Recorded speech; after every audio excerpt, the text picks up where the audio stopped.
കൃപാസന പ്രത്യക്ഷീകരണ മധ്യസ്ഥ പ്രാർത്ഥന വിശ്വാസത്തോടും ഭക്തിയോടും കൂടെ ആയിരിക്കുന്നിടത്ത് അമ്മ മാതാവിൻ്റെ സാന്നിധ്യം മനസ്സിൽ കണ്ടുകൊണ്ട് സ്നേഹത്തോടെ നമുക്ക് ഏറ്റുചൊല്ലാം.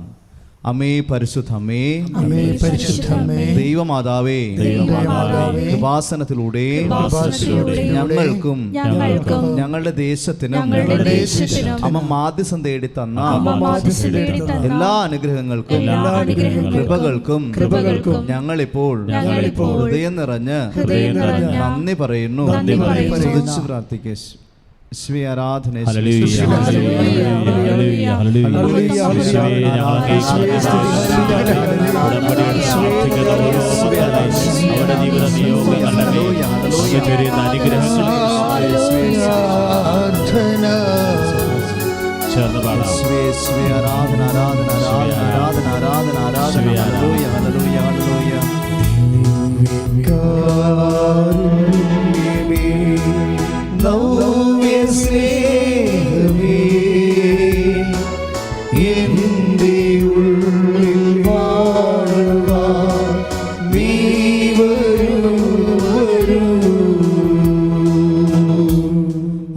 പരിശുദ്ധമേ, ദൈവമാതാവേ, 2004 ഡിസംബർ 7-ാം തീയതി ഉച്ച കഴിഞ്ഞ് 2:30 കൃപാസനത്തിൽ സംഭവിച്ച അമ്മയുടെ പ്രത്യക്ഷപ്പെടലിനെ കുറിച്ച് തിരുസഭയ്ക്ക് സമർപ്പിച്ചിരിക്കുന്ന പഠനരേഖകളുടെ വസ്തുനിഷ്ഠവും ദൈവശാസ്ത്ര വിധിപ്രകാരമുള്ളതുമായ അന്വേഷണ പഠനങ്ങൾ നടത്തി ആ പ്രത്യക്ഷപ്പെടലിലൂടെ പ്രകടമായ ദൈവമാതാവിന്റെ പ്രത്യേക കരുതലും സംരക്ഷണവും വെളിപ്പെടുത്തുന്ന പീഡിതരുടെ ആശ്വാസവും പ്രവാചകന്മാരുടെ രാജ്ഞിയും വാഗ്ദാനത്തിന്റെ പേടകവും പ്രപഞ്ച പ്രകൃതിയുടെ മാതാവുമായ പരിശുദ്ധ അമ്മയുടെ ഭക്തി തിരുസഭയിൽ കൂടുതൽ പ്രചരിച്ച് ജീവിതത്തിന്റെ ദുരന്ത അവസ്ഥകളിൽ അകപ്പെട്ട് കഴിയുന്ന അനേകായിരം മക്കൾക്ക് ദൈവത്തിന്റെ സാന്നിധ്യവും സന്ധിപ്പും കൂടുതൽ അനുഭവിക്കുക വഴി ആത്മീയ വിശുദ്ധിയും ദൈവശക്തിയും കൈവരിക്കുവാൻ ഞങ്ങളുടെ കുടുംബങ്ങളെ ഇടയാക്കണമേ. സുദിച്ച് പ്രാർത്ഥിക്കാം.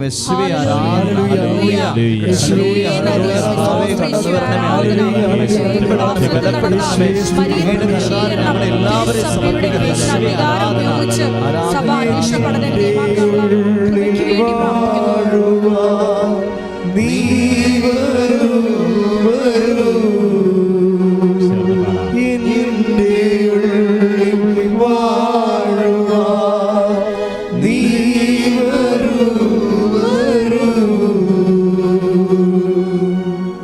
പരിശുദ്ധമേ, ഭൂസ്വലോകങ്ങളുടെ രാജ്ഞിയായ അങ്ങേക്ക് ഭൗമ സംരക്ഷണത്തിനായി പ്രപഞ്ച പ്രകൃതിയെ തന്നെ തിരുസഭ പ്രതിഷ്ഠിക്കുവാൻ ഈ പ്രത്യക്ഷീകരണം വഴി ഇടയാക്കണമേ.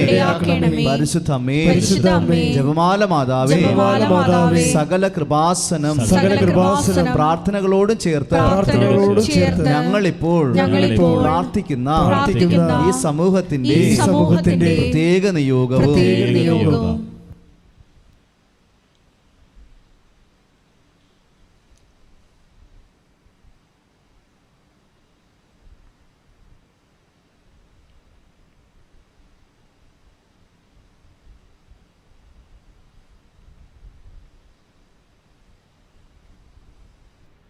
ഏറ്റുചൊല്ലി പ്രാർത്ഥിക്കാം. അമ്മയുടെ പ്രത്യക്ഷീകരണത്തിന്റെ ഈ അനുഗ്രഹവേളയിൽ ഞങ്ങൾക്ക് സാധിച്ചു തരുവാൻ അനിയണമേ. ആമേൻ. യേശുവേ ആരാധന. Hallelujah, hallelujah, hallelujah. യേശുവേ ആരാധന. Hallelujah, hallelujah. യേശുവേ ആരാധന.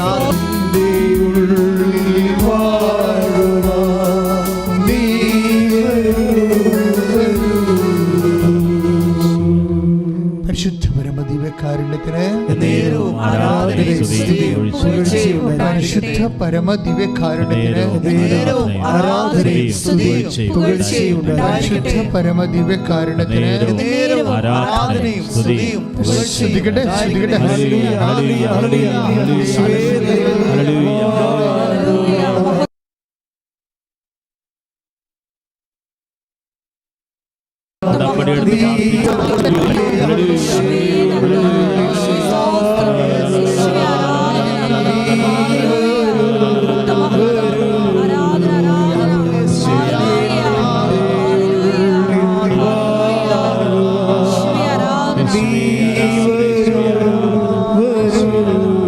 പരിശുദ്ധ പരമദിവ്യകാരുണ്യത്തിന് എന്നേരവും ആരാധനയും സ്തുതിയും പുകഴ്ചയും ഉണ്ടായിരിക്കട്ടെ. പരിശുദ്ധ പരമദിവ്യകാരുണ്യത്തിന് ആരാധനയും സ്തുതിയും പുകഴ്ചയും ഉണ്ടായിരിക്കട്ടെ. പ്രിയമുള്ളവരെ, കൈ നെഞ്ചത്ത് വെച്ചുകൊണ്ട് ഒരു പുതിയ വത്സരത്തില് നമ്മൾ കർത്താവിൻ്റെ തിരുസന്നിധിയിൽ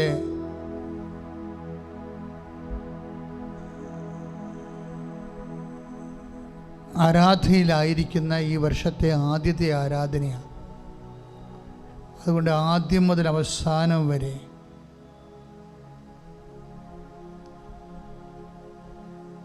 ഈ ആരാധനയിലെ കർത്താവിൻ്റെ പ്രത്യേകമായ സാന്നിധ്യത്തിൽ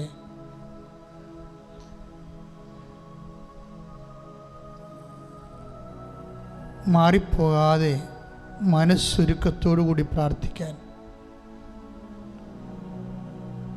ഓൺലൈനിൽ ആരാധന നടത്തുമ്പോൾ പലപ്പോഴും ഉണ്ടാകുന്നത് മനുഷ്യർ ഓരോരോ കാര്യങ്ങൾക്ക് വേണ്ടി ഇടയ്ക്കൊന്ന് മുങ്ങും. അങ്ങനെ വരാതെ ആരാധനയുടെ അഭിഷേകത്തിൻ്റെ ചരട് മുറിഞ്ഞു പോകാതെ കൂടാൻ വേണ്ടി എല്ലാവരെയും അച്ഛൻ ആദ്യമേ സമർപ്പിക്കുകയാണ്.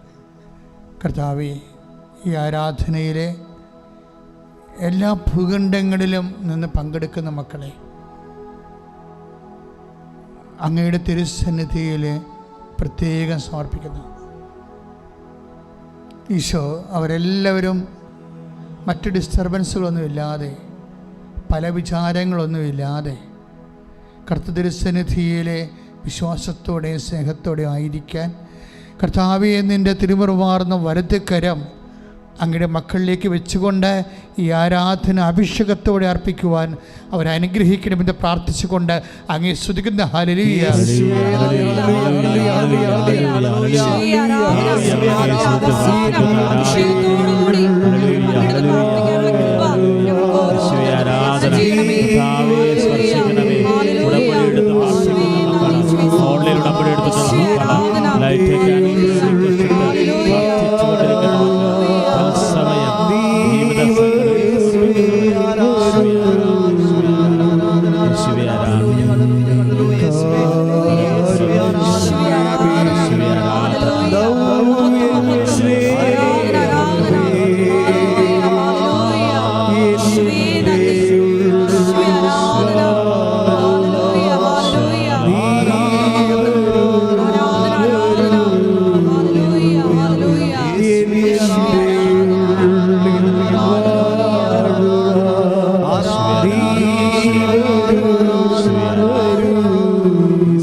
പ്രിയമുള്ളവരെ, നമ്മളുടെ ജീവിത സാഹചര്യങ്ങളെല്ലാം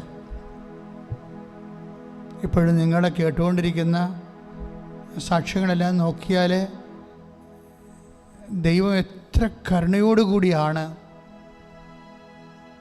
പരിശുദ്ധ അമ്മ വഴി നമ്മളെ സന്ധിക്കുന്നതെന്ന് നമുക്ക് മനസ്സിലാകും. ആ അനുഭവങ്ങൾ എല്ലാവർക്കും ലഭിക്കാൻ വേണ്ടി ഉടമ്പടി എടുത്തിട്ടുള്ള എല്ലാവരെയും സമർപ്പിച്ചുകൊണ്ട് ഈ ആരാധന വ്യത്യസ്തങ്ങളായ ചാനലിലൂടെ ആരാധനയ്ക്ക് പങ്കെടുക്കുന്ന എല്ലാ മക്കളെയും, കൃപാസനത്തിൽ ഇന്ന് വരെ വന്നിട്ടില്ലാത്ത മക്കളെ സമർപ്പിച്ചുകൊണ്ട് നമുക്ക് പ്രാർത്ഥിക്കാം. കർത്താവേ, നിൻ്റെ വിശുദ്ധമായ തിരുമുറുവാർന്ന വലതുകരം അങ്ങയുടെ മക്കളുടെ ഹൃദയത്തെയും അധരത്തെയും സ്പർശിക്കണമേ എന്ന് പ്രാർത്ഥിക്കുന്നു. കർത്താവെ, ആഴമായ വിശ്വാസത്തിലേക്കും ദൈവസ്നേഹത്തിലേക്കും ഞങ്ങളെ അഭിഷേകം ചെയ്ത് അങ്ങ് നിറക്കണമേ എന്ന് പ്രാർത്ഥിക്കുന്നു. അമ്മേ, പരിശുദ്ധമ്മേ, കാനായിലെ കല്യാണ വിരുന്നിലെന്നതുപോലെ യേശുവിൻ്റെ അടുത്ത് നിന്നുകൊണ്ട് ഈ ആരാധന ഞങ്ങൾക്ക് വേണ്ടി മധ്യസ്ഥം വഹിക്കുന്ന അമ്മേ, ഞങ്ങൾക്ക് വേണ്ടി പ്രാർത്ഥിക്കണമേ എന്ന് പ്രാർത്ഥിച്ചുകൊണ്ട് ശ്രുതിക്കട്ടെ. ഹല്ലേലൂയ, ഹല്ലേലൂയ, ഹല്ലേലൂയ,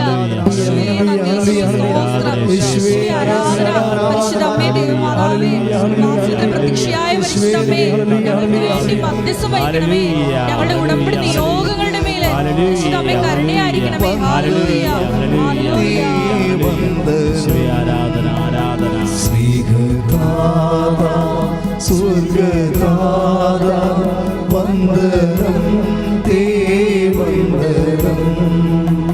സ്നേഹതാത സ്വർഗതാത വന്ദനം തേ വന്ദനം.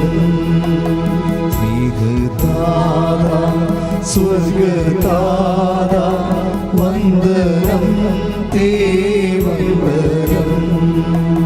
സ്നേഹതാത പാവനാത്മാ ആരാധിച്ചു നമിക്കുന്നേ.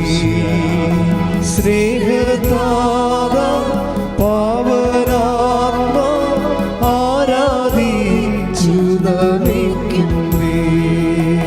സ്നേഹതാത പാവനാത്മാ ആരാധിച്ചു നമിക്കുന്നേ.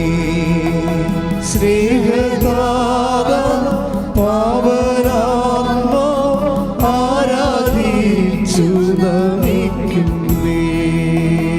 യേശുനാഥ ജീവതാത വന്ദനം തേ വന്ദനം. യേശുനാഥ ജീവനാഥ വന്ദനം തേ വന്ദനം. യേശുനാഥ ജീവനാഥ വന്ദനം തേ വന്ദനം. പരിശുദ്ധ പരമദിവ്യകാരുണ്യത്തിന് നേരവും ആരാധനയും സ്തുതിയും പുകഴ്ചയും ഉണ്ടായിരിക്കട്ടെ. പ്രിയമുള്ളവരെ, മനസ്സ് പ്രത്യേകമായ ഡിസ്റ്റർബൻസിൽ വന്നിരിക്കുന്നവരെ നമുക്ക് സമർപ്പിച്ച് പ്രാർത്ഥിക്കാം. പ്രത്യേകിച്ച് കുടുംബത്തിലുണ്ടായിട്ടുള്ള എന്തെങ്കിലും പ്രത്യേക സംഘർഷാത്മകമായ അവസ്ഥകൾ, വ്യക്തികൾ തമ്മിലുണ്ടായിട്ടുള്ള എന്തെങ്കിലും അസ്വസ്ഥതകൾ, രോഗമോ സാമ്പത്തിക വിഷമതമോ അല്ലെങ്കിൽ പ്രതീക്ഷിച്ച കാര്യങ്ങൾ നടക്കേണ്ട സമയത്ത് നടക്കാതിരുന്നത് മൂലം ഉണ്ടായിട്ടുള്ള പ്രാർത്ഥനയുടെ വിശ്വാസത്തിൻ്റെ അപാചയങ്ങൾ, ഇങ്ങനെ വ്യത്യസ്തമായ പ്രയാസങ്ങളിൽ വിഷമിക്കുന്ന ആൾക്കാരെ സമർപ്പിച്ചുകൊണ്ട് നമുക്ക് പ്രാർത്ഥിക്കാം.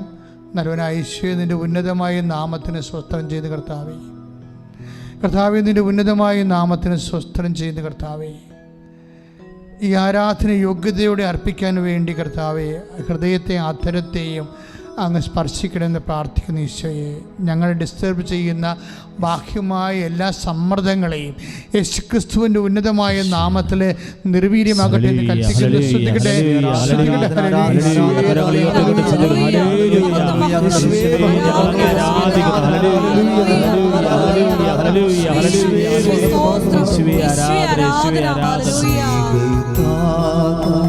സ്വർഗതാത വന്ദനം തേ വന്ദനം. സ്നേഹതാത സ്വർഗതാത വന്ദനം തേ വന്ദനം. ജീവാത്മാവേ സത്യാത്മാവേ ആരാധിച്ചു നമിക്കുന്നേ. ജീവാത്മാവേ സത്യാത്മാവേ ആരാധിച്ചു നമിക്കുന്നേ. സ്നേഹതാത സ്വർഗതാത വന്ദനം തേ വന്ദനം. സ്നേഹതാത സ്വർഗതാത വന്ദനം തേ വന്ദനം. ആത്മാവേ സത്യാത്മാവേ ആരാധിച്ചു നമിക്കുന്നേ. ജീവാത്മാവേ ജീവാത്മാവേ സത്യാത്മാവേ ആരാധിച്ചു നമിക്കുന്നേ. സ്നേഹനാഥ സ്വർഗനാഥ വന്ദനം തേ വന്ദനം. സ്നേഹനാഥ സ്വർഗനാഥ വന്ദനം തേ വന്ദനം.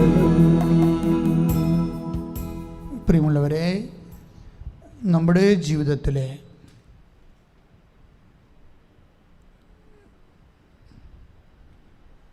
പ്രത്യേകിച്ച് ഉടമ്പടിയുടെ ആധ്യാത്മികമായ യാത്രയിൽ ദൈവം നമ്മുടെ സ്നേഹത്തെ വിശ്വാസത്തെ മാത്രമല്ല, ദൈവം നമ്മുടെ സ്നേഹത്തെ പോലും ടെസ്റ്റ് ചെയ്യുന്ന ഒരു സമയമുണ്ട്. ഇപ്പം നമ്മൾ പുതിയ കാലഘട്ടത്തിലേക്ക് വന്നിരിക്കുകയാണ്. 2022 ജനുവരി 2-ാം തീയതി പുതിയ കാലത്തിലേക്ക് വരിക. പക്ഷേ പുതിയ കാലത്തിലായാലും ശരി, കാലം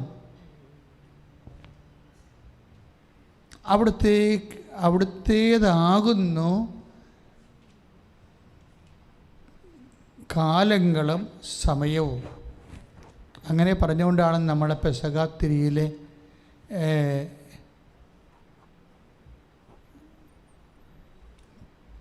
അടയാളപ്പെടുത്തുന്നത്.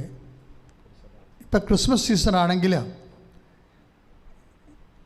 വിശ്വാസിയുടെ വിശ്വാസം പ്രഖ്യാപിക്കപ്പെടുന്ന ചില സാഹചര്യങ്ങളുണ്ട്. എന്താണ്?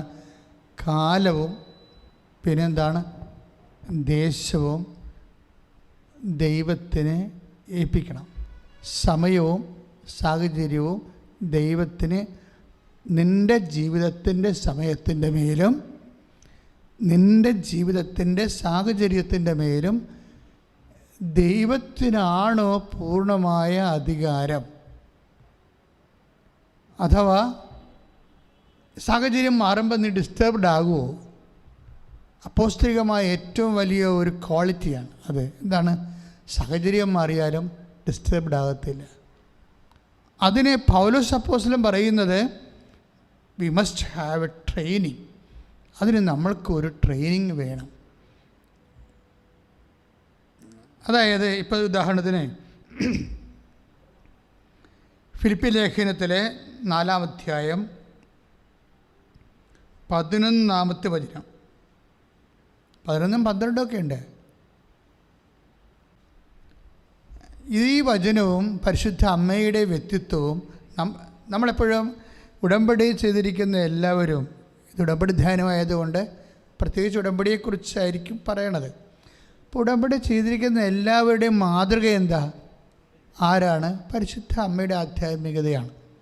അമ്മ ആ സമയത്ത് എങ്ങനെയായിരുന്നു എന്നുള്ളതാണ് പരിശുദ്ധ അമ്മ. അപ്പോൾ അത് പൗലോസ് അപ്പോസ്തലൻ പറയണത് എനിക്ക് എന്തെങ്കിലും കുറവുള്ളത് കൊണ്ടല്ല ഞാനിത് പറയുന്നത്. കാരണം ഏത് സാഹചര്യത്തിലും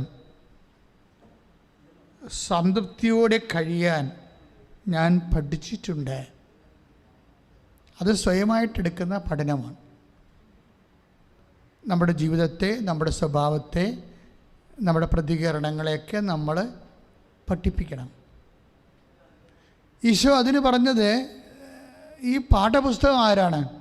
നമ്മൾ പഠിക്കുന്ന പാഠപുസ്തകം ആരാണ്? അതായത് ഞാൻ ശാന്തശീലനും വിനീത ഹൃദയനുമാണ്, നിങ്ങൾ എന്നിൽ നിന്ന് പഠിക്കുവേൻ. അപ്പം ഈശോയാണ് പാഠപുസ്തകം.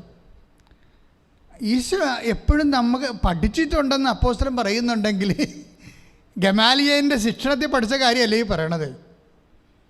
കർത്താവിനെ പ്രാർത്ഥനയിലും ധ്യാനത്തിലും അടുത്തപ്പോൾ പൗലോസ് പഠിച്ച കാര്യമാണ്. കാര്യം എന്താണ്? നമ്മൾ വിശുദ്ധ മത്തായി ശ്ലീഹായുടെ സുവിശേഷത്തിലെ ഇപ്പോൾ 11:28 11-ാം അധ്യായത്തിൽ 28-ാമത്തെ വാക്യത്തിൽ നമ്മൾ അധ്വാനിക്കുന്നവനും ഭാരം വഹിക്കുന്നവനും എൻ്റെ അടുക്ക് വരിക, ഞാൻ നിങ്ങളെ ആശ്വസിപ്പിക്കാമെന്ന് ഈശോ പറയും. അപ്പോൾ ഹൈപ്പർ ടെൻഷനുള്ളവർ, ഭാരം വഹിക്കുന്നവർ, ഭാരം ഹൃദയത്തിനാകാം, ഭാരം മനസ്സിനാകാം, ഇങ്ങനെയുള്ള ഭാരം വഹിക്കുന്നവർ എന്ത് ചെയ്യണമെന്നാണ് പറയണത്? അവർ എൻ്റെ അടുത്ത് വരണം. എന്നിട്ട് എന്ത് ചെയ്യണം? എന്നിൽ നിന്ന് പഠിക്കണം. അപ്പോൾ പാഠപുസ്തകം ആരാണ്? ഈശോയാണ്. അപ്പം നമുക്ക് 2 ബൈബിളാണ് ഉള്ളത്. ഒന്ന് ഈശോയുടെ ജീവിതവും ഈശോയുടെ പ്രവർത്തനങ്ങളും ഉൾക്കൊള്ളുന്ന ദൈവരാജ്യത്തിൻ്റെ പുസ്തകം, വിശുദ്ധ ഗ്രന്ഥം. രണ്ടാമത്തത് ഈശോ തന്നെ ഒരു പാഠപുസ്തകമാണ്. ഇപ്പോൾ ഫിലിപ്പിയ ലേഖനം 4:11 പറയണത്,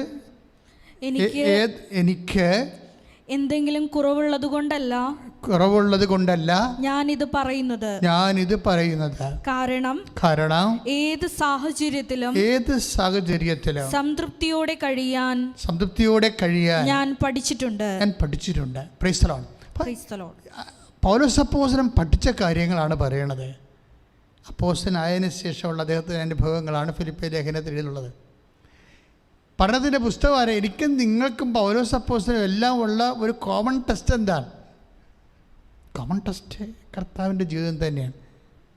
ഈശോ എന്താ പറഞ്ഞത്? സാഹചര്യം മാറാം, ജീവിതത്തിൻ്റെ സാഹചര്യങ്ങൾ മാറാം. നമ്മുടെ ജീവിതത്തിൽ എപ്പോഴാണ് സാഹചര്യങ്ങൾ മാറണമെന്ന് വെച്ച് കഴിഞ്ഞാൽ, എനിക്ക് തോന്നുന്നത് ഒരു 5 കൊല്ലം കൂടുമ്പോൾ സാഹചര്യം മാറുമെന്നാണ് തോന്നുന്നത്. നമ്മുടെ ജീവിതത്തിൻ്റെ 5 കൊല്ലം കൂടുമ്പോൾ, അല്ലെങ്കിൽ 3 കൊല്ലം കൂടുമ്പോൾ സാഹചര്യം മാറും.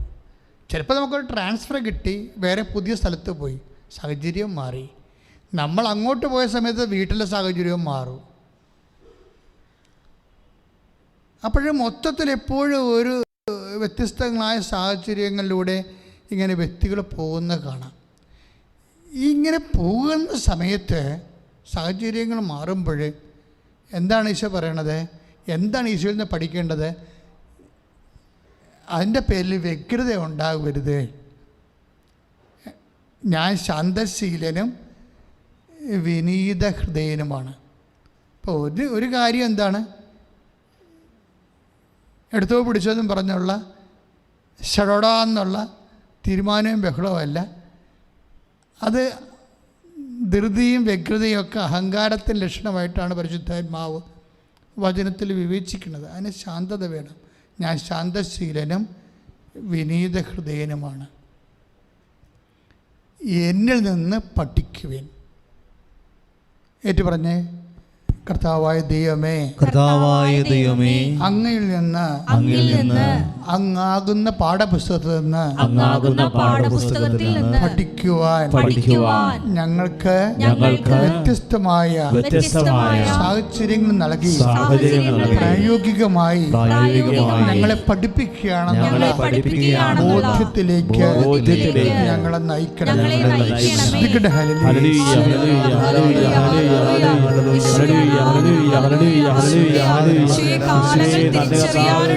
വലിയ വിവേകം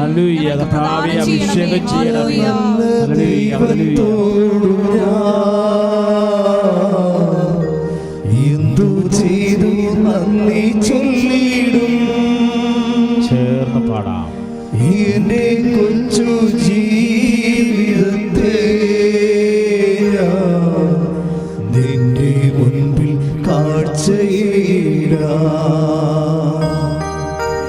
ഇത്ര നല്ല ദൈവത്തോടു ഞാൻ എന്തു ചെയ്തു നന്ദി ചൊല്ലിടും.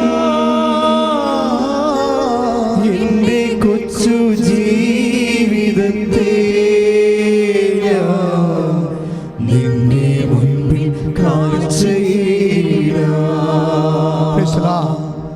നീ പഠിപ്പിക്കൽ കഴിഞ്ഞിട്ട് പൗലോസ് അപ്പോസ്തലൻ പിന്നെ സംസാരിക്കുന്നത് പരിശീലനത്തെക്കുറിച്ചാണ്. പഠിപ്പിക്കലുണ്ട്, അത് തിയറി ആയിരിക്കും. പരിശീലനമുണ്ട്, അത് പ്രാക്ടിക്കലായിരിക്കും. അല്ലേ? കോളേജിലൊക്കെ സെക്കൻഡ് ഗ്രൂപ്പ് എടുക്കുന്നവർക്ക് ക്ലാസ്സിൽ തിയറി പഠിപ്പിക്കും, ലാബിൽ അതിൻ്റെ പ്രാക്ടിക്കൽ പഠിപ്പിക്കും. ഈ രണ്ട് കാര്യം നമുക്ക് ദൈവത്തിൽ നിന്ന് പ്രതീക്ഷിക്കാമെന്നാണ് പറയണത്. രണ്ട് കാര്യങ്ങൾ, അതായത് 4:12 ഫിലിപ്പിയ ലേഖനം 4:12. താഴ്ന്ന നിലയിൽ ജീവിക്കാൻ എനിക്കറിയാം, സമൃദ്ധി ജീവിക്കുവാനും ഏത് സാഹചര്യത്തിലും സംതൃപ്തിയോടെ കഴിയുവാനും. അപ്പം സാഹചര്യത്തിലും സംതൃപ്തിയോടെ കഴിയുവാനും എനിക്ക് പരിശീലനം ലഭിച്ചിട്ടുണ്ട്. Praise the Lord. അപ്പോൾ പഠനവും ഉണ്ട്, പിന്നെ എന്താണ്, പരിശീലനവും ഉണ്ട്. അതായത് തിയറിയുമുണ്ട്, പ്രാക്ടിക്കലും ഉണ്ട്. ഇത് നമുക്ക് ദൈവത്തിൽ നിന്ന് പ്രതീക്ഷിക്കാം. ദൈവം ഈ തിയറിയും പ്രാക്ടിക്കലും നമ്മളെ പരീക്ഷിക്കേണ്ടത് എങ്ങനെയാണ്? സാഹചര്യം മാറ്റിയാണ്, കാലങ്ങൾ മാറ്റിയാണ്. ഇപ്പം കാലം മാറിയില്ലേ? ഇങ്ങനെ ക്രൊണോളജിക്കൽ ഇയർ ഇങ്ങനെ മാറുന്നത് തന്നെയല്ല, അനുഭവകാലങ്ങളും മാറും. ഇപ്പം ആരോഗ്യത്തിന് ഒരു കാലമുണ്ട്, പിന്നെ എന്താണ്, രോഗത്തിന് ഒരു കാലം, പടുത്തുയർത്താൻ ഒരു കാലം, പണിതത് ഇടിച്ച് നിരത്താൻ ഒരു കാലം. എന്തുകൊണ്ടാണ് ഇപ്പോൾ സഭാപ്രസംഗം നമ്മൾ 3-ാം അധ്യായം വായിക്കുമ്പോൾ പണിയാൻ ഒരു കാലം, പണിതത് ഇടിച്ച് നിരത്താൻ ഒരു കാലം. പണിതത് എന്തിനാണ് ഇടിച്ച് നിരത്തണത്? ബോറടിച്ചിട്ടായിരിക്കും. കാര്യം ഓരോ മനുഷ്യരും ഓരോ കാര്യങ്ങൾ ചെയ്തു.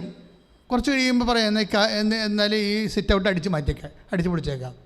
ഞാനൊരു മുൻ മന്ത്രിയുടെ വീട്ടിൽ ചെന്നപ്പോൾ അദ്ദേഹത്തുണ്ട്, പക്ഷേ ഞാൻ എപ്പോഴും അദ്ദേഹത്തെ ഇടയ്ക്കൊക്കെ അദ്ദേഹത്തിൻ്റെ വീട്ടിൽ ചില അത്യാവശ്യ കാര്യത്തിന് വേണ്ടി പോകും, സാംസ്കാരികമായ ചില വിഷയങ്ങൾക്ക് വേണ്ടി പോകും. അപ്പോൾ അദ്ദേഹത്തിൻ്റെ വീട്ടിൽ സിറ്റ് ഔട്ട് അടിച്ച് പൊളിച്ചുകൊണ്ടിരിക്കുക. എന്താ കാര്യം? ഞാൻ ചോദിച്ചു, സാറേ ഇതെന്ത് സിറ്റ് ഔട്ട് അടിച്ച് പൊളിക്കണം? അതല്ലേ, ഈ വീട്ടിൽ നിന്ന് തെക്കോട്ടാണ് സിറ്റ് ഔട്ട് കിടക്കുന്നത്, അത് കാരണം ഞാൻ ഗതി പിടിക്കണില്ല, പുള്ളിക്ക് സീറ്റ് കിട്ടില്ല, അതാണ് പ്രശ്നം. ഇപ്പോൾ ഗതി, അതായത് തെക്കോട്ട് ഇറങ്ങണ കാരണം, വീട്ടിൽ നിന്ന് തെക്കോട്ട് ഇറങ്ങണ കാരണം അദ്ദേഹത്തിൻ്റെ രാഷ്ട്രീയ ജീവിതം കുറച്ച് ശോഷിച്ചു വരുന്നു. അത് കാരണം ഇപ്പോൾ എന്താ ചെയ്തിരിക്കണത്, അദ്ദേഹം തെക്ക് വശം അടച്ചിട്ട് കിഴക്ക് വശം പൊളിച്ച് കിഴക്കോട്ടിറങ്ങാൻ വേണ്ടിയാണ്. അതിൻ്റെ വിറ്റെന്താണെന്ന് വെച്ച് കഴിഞ്ഞാൽ, കിഴക്കോട്ടിറങ്ങിയാലും ഈ മനുഷ്യൻ എങ്ങോട്ട് പോകും? പുറത്തേക്ക് പോകാൻ ഗേറ്റ് തെക്ക് വശത്താണ്.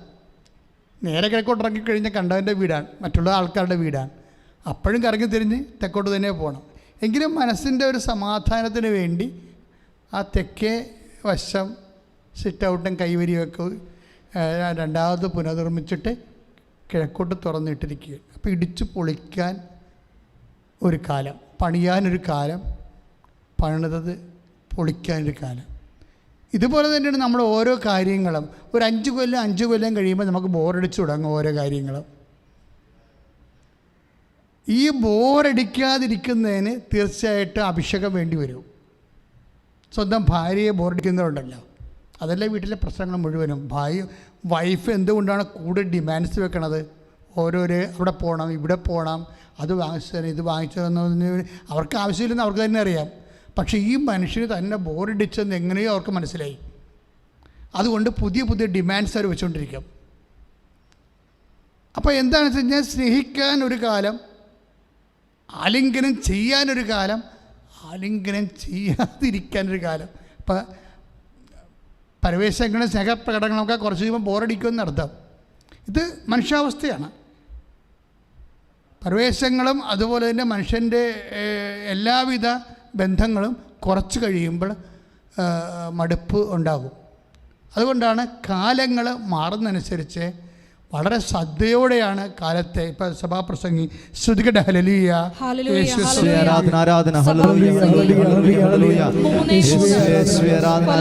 ഒരു കാലം, സൗഖ്യമാക്കാൻ ഒരു കാലം, തകർക്കാൻ ഒരു കാലം, പണിതുയർത്താൻ ഒരു കാലം, കരയാൻ ഒരു കാലം, ചിരിക്കാൻ ഒരു കാലം, വിലപിക്കാൻ ഒരു കാലം, നൃത്തം ചെയ്യാൻ ഒരു കാലം, കല്ല് പെറുക്കിക്കളയാൻ ഒരു കാലം, കല്ല് പെറുക്കിക്കൂട്ടാൻ ഒരു കാലം, ആലിംഗനം ചെയ്യാൻ ഒരു കാലം, ആലിംഗനം ചെയ്യാതിരിക്കുവാൻ ഒരു കാലം. This is life. സഭാപ്രസംഗം എനിക്കെപ്പോഴും തോന്നിയിട്ടുള്ള ഞാൻ ഈ ദിവസങ്ങളിലൊക്കെ 20 ദിവസത്തോളം നിരന്തര വചന വായനയായിരുന്നു. അതുപോലെ ജപമാല ചൊല്ലലും. എൻ്റെ ജീവിതത്തിൽ ഇതുപോലെ വചനം വായിച്ചിട്ടുള്ള ജപമാല ചൊല്ലിയുടെ ദിവസങ്ങളുണ്ടായിട്ടില്ല. രാവിലെ മുതൽ വൈകുന്നേരം 10 സമയം എനിക്ക് കിട്ടിയിരുന്നു. എപ്പോഴും ഞാൻ ചിന്തിച്ചുള്ളൊരു കാര്യം, എന്തെങ്കിലും നിനക്ക് പ്രയാസം വരുമ്പോൾ കർത്താവിൻ്റെ വചനം കഴിഞ്ഞാൽ പിന്നെ വായിക്കേണ്ട പുസ്തകം ഏതാണ്? സങ്കീർത്തനമല്ല, സഭാപ്രസംഗ. സഭാപ്രസംഗം സത്യം നിന്നോട് സംസാരിക്കും. എല്ലാം വ്യത്യസ്തങ്ങളായ അനുഭവങ്ങൾ നമ്മൾ സ്വാഗതം ചെയ്യേണ്ടി വരും. ജീവിതത്തിലെ വ്യത്യസ്തങ്ങളായ അനുഭവങ്ങളെ എന്നും കുന്നും ഒരുപോലെ ആയിരിക്കുമെന്ന് നമ്മൾ കരുതരുത്. അതാണ് ഇപ്പോൾ സഭാപ്രസംഗം 3:3 തൊട്ട് 3:7 വരെ നമ്മൾ വായിച്ചത്. ആലിംഗനം ചെയ്യാനൊരു കാലം ഏറ്റവും നല്ലൊരു കാര്യമാണല്ലേ. സ്നേഹിതരും സഹോദരങ്ങളും ജീവിത പങ്കാളികളും ഒക്കെ ആലിംഗനം ചെയ്യും. പക്ഷേ ഇതൊന്നും കുറച്ച് കാലം കഴിയുമ്പോൾ ഇതിൻ്റെ ആ പഴയ ചൂടും ചൈതന്യമൊക്കെ ഉണ്ടാകത്തില്ല. We must understand it. സാഹചര്യം മാറും. സാഹചര്യം മാറിയത് കൊണ്ട് കഴുത്തേക്കറിയിട്ടൊരു കഥയില്ല. കുടുംബ സാഹചര്യം മാറുന്നതുകൊണ്ട് നമ്മളോട് സ്നേഹം ഇല്ലാഞ്ഞിട്ടാണെന്ന് വൈഫ് പറഞ്ഞിട്ടോ ഹസ്ബൻഡ് പറഞ്ഞിട്ടോ ഒന്നും കാര്യമില്ല. ആലിംഗനം ചെയ്യാനൊരു കാലം, ചെയ്യാതിരിക്കാനൊരു കാലം, കരയാൻ ഒരു കാലം, ചിരിക്കാൻ ഒരു കാലം. അപ്പം ഇതൊക്കെ ഇങ്ങനെ വ്യത്യസ്തമായ സാഹചര്യങ്ങൾ മാറും. അതുകൊണ്ടാണ് പൗലോസ് പറയണത്. എന്താ പറയണത്? സാഹചര്യങ്ങൾ മാറും. നമുക്കൊരു പാഠപുസ്തകമേ ഉള്ളൂ. എന്താണ്? Christ is our textbook. കർത്താവാണ് നമ്മുടെ ടെക്സ്റ്റ് ബുക്ക്. ഏത് സാഹചര്യങ്ങൾ മാറിയാലും സംതൃപ്തിയോടെ ജീവിക്കാൻ എനിക്ക് നല്ല പരിശീലനം ലഭിച്ചിട്ടുണ്ട്. നല്ല പരിശീലനമാണ്, അല്ലാതെ ചുമ്മാ ഇങ്ങനെ ക്രാഷ് കോഴ്സല്ല കിട്ടിയിരിക്കുന്നത്. ഇപ്പോൾ ഓരോരോ പരിശീലനങ്ങൾക്ക് ഇപ്പോൾ 3 മാസത്തെ കോഴ്സാണല്ലോ. ഇപ്പോൾ ഫിലിസ്റ്റാർസൊക്കെ ഗുസ്തി പഠിക്കണമെങ്കിൽ 1 മാസം കൊണ്ട് ഗുസ്തി പഠിക്കാൻ പറ്റുമെന്ന് എല്ലാവർക്കും അറിയാം. അപ്പോൾ അവർക്ക് ആവശ്യമുള്ള സാധനങ്ങൾ മാത്രം പഠിച്ചെടുക്കുകയാണ് അവിടെ ചെയ്യണത്. അപ്പോൾ എന്ത് വെച്ച് കഴിഞ്ഞാൽ ഇതുപോലെ അല്ല, എനിക്ക് നല്ല പരിശീലനം ലഭിച്ചിട്ടുണ്ടെന്നാണ് പറയണത്. അതിൻ്റെ അർത്ഥം എന്താണ്? പല സമയത്ത് ജീവിത സാഹചര്യങ്ങൾ മാറി മാറി വന്നിട്ടുണ്ട്. ഇതിന് നിനക്ക് you must open to the Lord. ഈ വിഷയത്തിൽ ഞാൻ ദൈവസ്നേഹത്തെക്കുറിച്ചാണ് നിങ്ങളോട് ആദ്യം പറഞ്ഞത്. ദൈവസ്നേഹം ടെസ്റ്റിന് വിധേയമാണെന്ന് പറഞ്ഞു. എന്താ ടെസ്റ്റിന് വിധേയമാണെന്ന് പറയാൻ കാരണം, ദൈവം ഇങ്ങനെ അളന്നാണ് ഓരോരോ കാലവും മാറ്റി വെക്കുന്നത്. ആദ്യം മുതൽ ദൈവം ഇങ്ങനെ അളന്ന് നമ്മൾ ദൈവസ്നേഹത്തെ വളരുന്നതനുസരിച്ച് കൊണ്ട് സാഹചര്യം ഒന്ന് വ്യത്യസ്തമാക്കി തരും. ഞാനിപ്പോൾ ഇങ്ങനെ സംസാരിക്കാൻ കാരണം എന്ന് വെച്ച് കഴിഞ്ഞാൽ, ഇപ്പം നമ്മൾ നത്താഴ കാലമാണിത് അല്ലേ, ക്രിസ്മസ് സീസൺ. ഈ ക്രിസ്മസ് സീസണിൽ ഈ ദിവസങ്ങളിലൊക്കെ എന്നെ കൂടെ ചിന്തിച്ചത്, അമ്മയും ഔസേപ്പിതാവും കാലങ്ങളോട് കാണിച്ച ഒരു പ്രത്യേക സമീപനമുണ്ട്. പൗലോസ് അപ്പോസ്തലൻ പറഞ്ഞിരിക്കുന്നത് അതുപോലെ തന്നെയാണത്. അമ്മ എന്താണ് ഔസേപ്പിതാവിൻ്റെ കാര്യത്തിനെടുക്കുക. ഇപ്പോൾ മത്തായി ശ്ലീഹ 2:20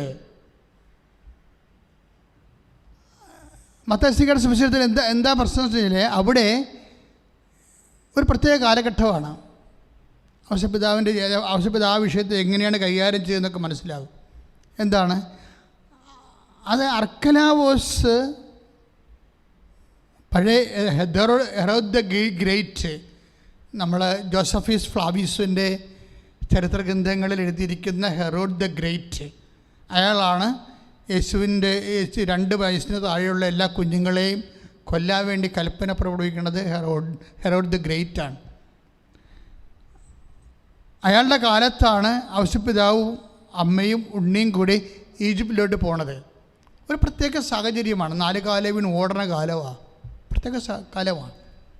കാലം പെട്ടെന്ന് ചേഞ്ച് ചെയ്തു. അവരുടെ ജീവിതത്തിലെ കാലം ചേഞ്ച് ചെയ്തപ്പോൾ എന്ത് ചെയ്തു? ആ ചേഞ്ചിങ് അനുസരിച്ച് കൊണ്ടാണ് അവർ ചലിക്കണത്. എന്നിട്ട് എപ്പോഴാണ് ഈ ഔസേപ്പിതാവ് റിട്ടേൺ ചെയ്യണത്? ആ പ്രതികൂല സാഹചര്യങ്ങൾ മാറിക്കഴിയുമ്പോൾ 2:20 അന്ത്യോക്കസ്, ഹെറോദ് അന്ത്യോക്കസ്, അതായത് ഹെറോദിൻ്റെ ഗ്രേറ്റിൻ്റെ മകൻ, അദ്ദേഹം രാജ്യഭരണം ഏറ്റെടുക്കുമ്പോഴാണ് ഔസേപ്പിതാവ് തിരിച്ചു വരണത്. അതുവരെ തൽക്കാലം ഒന്ന് ഓടിവെച്ചും പെട്ടെന്ന് അതുപോലെ തിരിച്ചു വരാനുള്ള വ്യഗ്രത ഔസേപ്പിതാവ് കാണിക്കണില്ല, ദൈവവും കാണിക്കണില്ല. എന്താ കാര്യം? ദൈവത്തിന് വേണമെങ്കിൽ ഹെറോദല്ല ഇവിടെ പിശാച് ഭരിച്ചാലും ശരി ഒരു കുഴപ്പമില്ല. ഔസേപ്പിതാവിനെയും ഉണ്ണിയെയും മാതാവിനെയും ഇവിടെ താമസിപ്പിക്കുന്നതിന് ദൈവത്തിന് ഒരു തടസ്സമില്ല. അത് നമ്മൾ അടുത്തൊരു ചിന്തിക്കേണ്ട വിഷയമാണ്. ദൈവം സർവശക്തനാണ്. ഹെറോദ് ദ ഗ്രേറ്റ് ഇവിടെ ജീവിക്കുമ്പോൾ ഔസേപ്പിതാവ് മാതാവ് ഉണ്ണിനെ വേണമെങ്കിൽ ദൈവത്തിന് ബലം പ്രയോഗിച്ച് ഇവിടെ സുരക്ഷിതമായിട്ട് താമസിപ്പിക്കാം. പക്ഷേ മാനുഷികാവസ്ഥയ്ക്ക് അനപേക്ഷണീയമായിട്ട് ഔസേപ്പിതാവിനെ മാത്രം രക്ഷിച്ചാൽ പോരല്ലോ ദൈവത്തിന് ലോകത്തിൻ്റെ എല്ലാ മനുഷ്യരേക്കും മാതൃകയാക്കാൻ വേണ്ടിയാണ് ഔസേപ്പിതാവും മാതാവിനെയും തൽക്കാലത്തേക്ക് സംഘർഷകമായ സാഹചര്യത്തിന് മാറ്റണത്. ഒരു സാഹചര്യം സംഘർഷ നിർഭരമായാൽ ഔസേപ്പിതാവിനെ മാതാവിനെ വേണമെങ്കിൽ ഉണ്ണീശയെ വേണമെങ്കിൽ ദൈവത്തിന് സംരക്ഷിക്കാം. പക്ഷെ അതൊരു മാതൃകയല്ലല്ലോ. സ്വന്തം കുഞ്ഞിനെ സംരക്ഷിച്ചു, മറ്റുള്ളവർ ആരെയും സംരക്ഷിച്ചില്ല എന്ന് പറയണത് ദൈവത്തിന് മാതൃകയല്ല. അതുകൊണ്ട് നമ്മളുടെ സാഹചര്യം പ്രതികൂലമുള്ള ആൾക്കാരോട് ഐക്യദാർഢ്യം പ്രഖ്യാപിച്ചുകൊണ്ട് പ്രതികൂലമായ സാഹചര്യം ഔസേപ്പിതാവിനും കൊടുത്ത് മാതാവിനും കൊടുത്ത് ഉണ്ണീശോക്കും കൊടുത്തു. ദൈവത്തിൻ്റെ ഒരു നീതിയാണ് അവിടെ വരണത്. എന്നിട്ട് ഇവരെന്താ എപ്പോഴാണ് തിരിച്ചു വരണത്? എടുത്തോ പിടിച്ചതും പറഞ്ഞ് ഞാൻ മുമ്പ് പറഞ്ഞ പോലെ ചടപെടാതെന്നും പറഞ്ഞ് തിരിച്ചു വരണില്ല, വ്യഗ്രതയില്ല. കർത്താവ് മുമ്പ് പറഞ്ഞതുപോലെ ശാന്തശീലനായി വിനീത ഹൃദയനായി ആ സാഹചര്യത്തിൻ്റെ പ്രാന്തികൂല്യങ്ങൾ മാറിയതിന് ശേഷമാണ് 2:20 മത്തായി സുവിശേഷം 2:19-20. ഹെരോദോസിൻ്റെ മരണത്തിന് ശേഷം ഈജിപ്തിൽ വെച്ച് കർത്താവിൻ്റെ ദൂതൻ ജോസഫിന് സ്വപ്നത്തിൽ പ്രത്യക്ഷപ്പെട്ട് പറഞ്ഞു, എഴുന്നേറ്റ് ശിശുവിനെയും അമ്മയെയും കൂട്ടി ഇസ്രായേൽ ദേശത്തേക്ക് മടങ്ങുക. ശിശുവിനെ വധിക്കാൻ ശ്രമിച്ചവർ മരിച്ചു കഴിഞ്ഞു. അവൻ എഴുന്നേറ്റ് ശിശുവിനെയും അമ്മയെയും കൂട്ടി ഇസ്രായേൽ ദേശത്തേക്ക് പുറപ്പെട്ടു. അപ്പോൾ ഒരു പ്രതികൂലമായ സാഹചര്യങ്ങൾ നിലനിന്നത് ആ സാഹചര്യം മാറിക്കഴിഞ്ഞാണ് ഔസേപ്പിതാവ് ഉണ്ണീശോയും തിരുക്കുടുംബം തിരിച്ചു വരണത്. ഇത് നമുക്ക് വിവേകത്തിൻ്റെ ഭാഗമാണ്. കാര്യം നമ്മൾ പ്രാർത്ഥിക്കുന്നവരാണ്, നമ്മൾ ഉപവസിക്കുന്നവരാണ്, വിശുദ്ധ ജീവിതം നയിക്കേണ്ടതാണ്. ദൈവം എന്നെ സംരക്ഷിക്കണം, ദൈവം എന്നെ സംരക്ഷിച്ചില്ല പിന്നെ ആരെ സംരക്ഷിക്കാനാണ് എന്നൊക്കെ പറയുന്നത് അഹങ്കാരമാണ്. ശരിക്കും സാഹചര്യം പ്രതികൂലമാകുമ്പോൾ ആ സാഹചര്യത്തിൽ നിന്ന് നമ്മൾ മുട്ടാളത്തരം കാണിക്കാതെ മൽപ്പിടുത്തം കാണിക്കാതെ തൽക്കാലം മാറുകയാണ് നല്ലത്. യാക്കോബ് രണ്ടും കൽപ്പിച്ച് വരണത് ആ യാക്കോബിനെയാണ് നമ്മൾ ബൈബിളിൽ കാണുന്നത്. രണ്ടും കൽപ്പിച്ച് വരും. തല്ലെങ്കിൽ തല്ല്, കൊല്ലെങ്കിൽ കൊല്ലെന്നും പറഞ്ഞ് വരുന്ന യേശാവിനെ കണ്ടുമുട്ടി എപ്പോഴായാലും പണി നടക്കുമെന്നോ യാക്കോബിനറിയാം. അതുകൊണ്ട് എന്തെല്ലാം സംഭവങ്ങളാണ്. അടിക്കെങ്കിൽ അടി, അല്ലെങ്കിൽ സമാധാനമെങ്കിൽ സമാധാനം, രണ്ടിനും തയ്യാറായിട്ടാണ് യാക്കോബ് വരുന്നത്. കാര്യം അവൻ ജീവിച്ചു വന്ന സാഹചര്യം അതാണ്. അടി കൊടുക്കേണ്ട പാട്ടി പാഴ്സലായിട്ട് അടി കൊടുക്കുകയും ചെയ്യും യാക്കോബ്. പറ്റിക്കേണ്ട പാട്ടി പറ്റിക്കും, ചതിക്കേണ്ട പാട്ടി ചതിക്കും. അത് ലാബാനായാലും ശരി ഏശാവായാലും ശരി ഇതെല്ലാം പഠിച്ചു വന്നിരിക്കുന്ന യാക്കോബുമായിട്ടാണ് ദൈവം മൽപ്പിടുത്തം നടത്തുന്നത്. എന്നിട്ട് അവൻ്റെ എളി ഉളുക്കിക്കളയണത്. ദൈവമേ, എൻ്റെ നിൻ്റെ എളി ചിലപ്പോൾ പണമാകാം, ചിലപ്പോൾ ഉളുക്കിയെന്ന് വരും. എൻ്റെ നിൻ്റെ എളി ചിലപ്പോൾ ആരോഗ്യമാകാം, ചിലപ്പോൾ ഉളുക്കിയെന്ന് വരും. എൻ്റെ നിൻ്റെ സ്വാധീനം അതും ചിലപ്പോൾ നഷ്ടപ്പെട്ടെന്ന് വരും. ഇങ്ങനെ നമ്മളെ സപ്പോർട്ട് ചെയ്ത് സന്ധിച്ചും പിന്തുണച്ചും നിൽക്കുന്ന സാഹചര്യങ്ങളും വ്യക്തികളും വസ്തുക്കളും വസ്തുതകളുമൊക്കെ ചില സമയത്ത് ഫ്രിഡ്ജായി പോകും. അപ്പോഴെന്താ സംഭവിക്കണത്? ദൈവത്തിലെ ആശ്രയിക്കാനാണ്. ഇത് പരിശീലനത്തിന്, അതാണ് ഫിലിപ്പിയർ പറയണത്. ഏത് സാഹചര്യത്തിലും സംതൃപ്തിയോടെ ജീവിക്കാൻ എനിക്ക് നല്ല പരിശീലനം ലഭിച്ചിട്ടുണ്ട്. പ്രാർത്ഥിക്കുക. കർത്താവായ ദൈവമേ, ദൈവത്തിന്റെ പൊതു മനസ്സനുസരിച്ച് ജീവിതത്തിലെ വ്യത്യസ്തവും വിരുദ്ധവുമായ സാഹചര്യങ്ങൾ വരുമ്പോൾ പരിശുദ്ധ അമ്മയെപ്പോലെ ഔഷധപിതാവിനെ പോലെ ഹൃദയത്തിൽ സംഗ്രഹിച്ച ശാന്തതയോടെയും അതിനെ അതിജീവിക്കുവാൻ ഞങ്ങളെ അഭിഷേകം ചെയ്യണം. ശാന്തതയോടെയും അതിനെ അതിജീവിക്കുവാൻ ഞങ്ങളെ അഭിഷേകം ചെയ്യണം. ഇപ്പോഴും അഭിഷേകം ചെയ്യണം. ശ്രുതികട ഹല്ലേലൂയ. ഞങ്ങൾ സമർപ്പിച്ച് പ്രാർത്ഥിക്കുന്നു. ഇടപെടേണ്ട ഓരോ മക്കളെയും സമർപ്പിച്ച് പ്രാർത്ഥിക്കുന്നു. ഓരോ കുടുംബങ്ങളെയും സമർപ്പിച്ച് പ്രാർത്ഥിക്കുന്നു.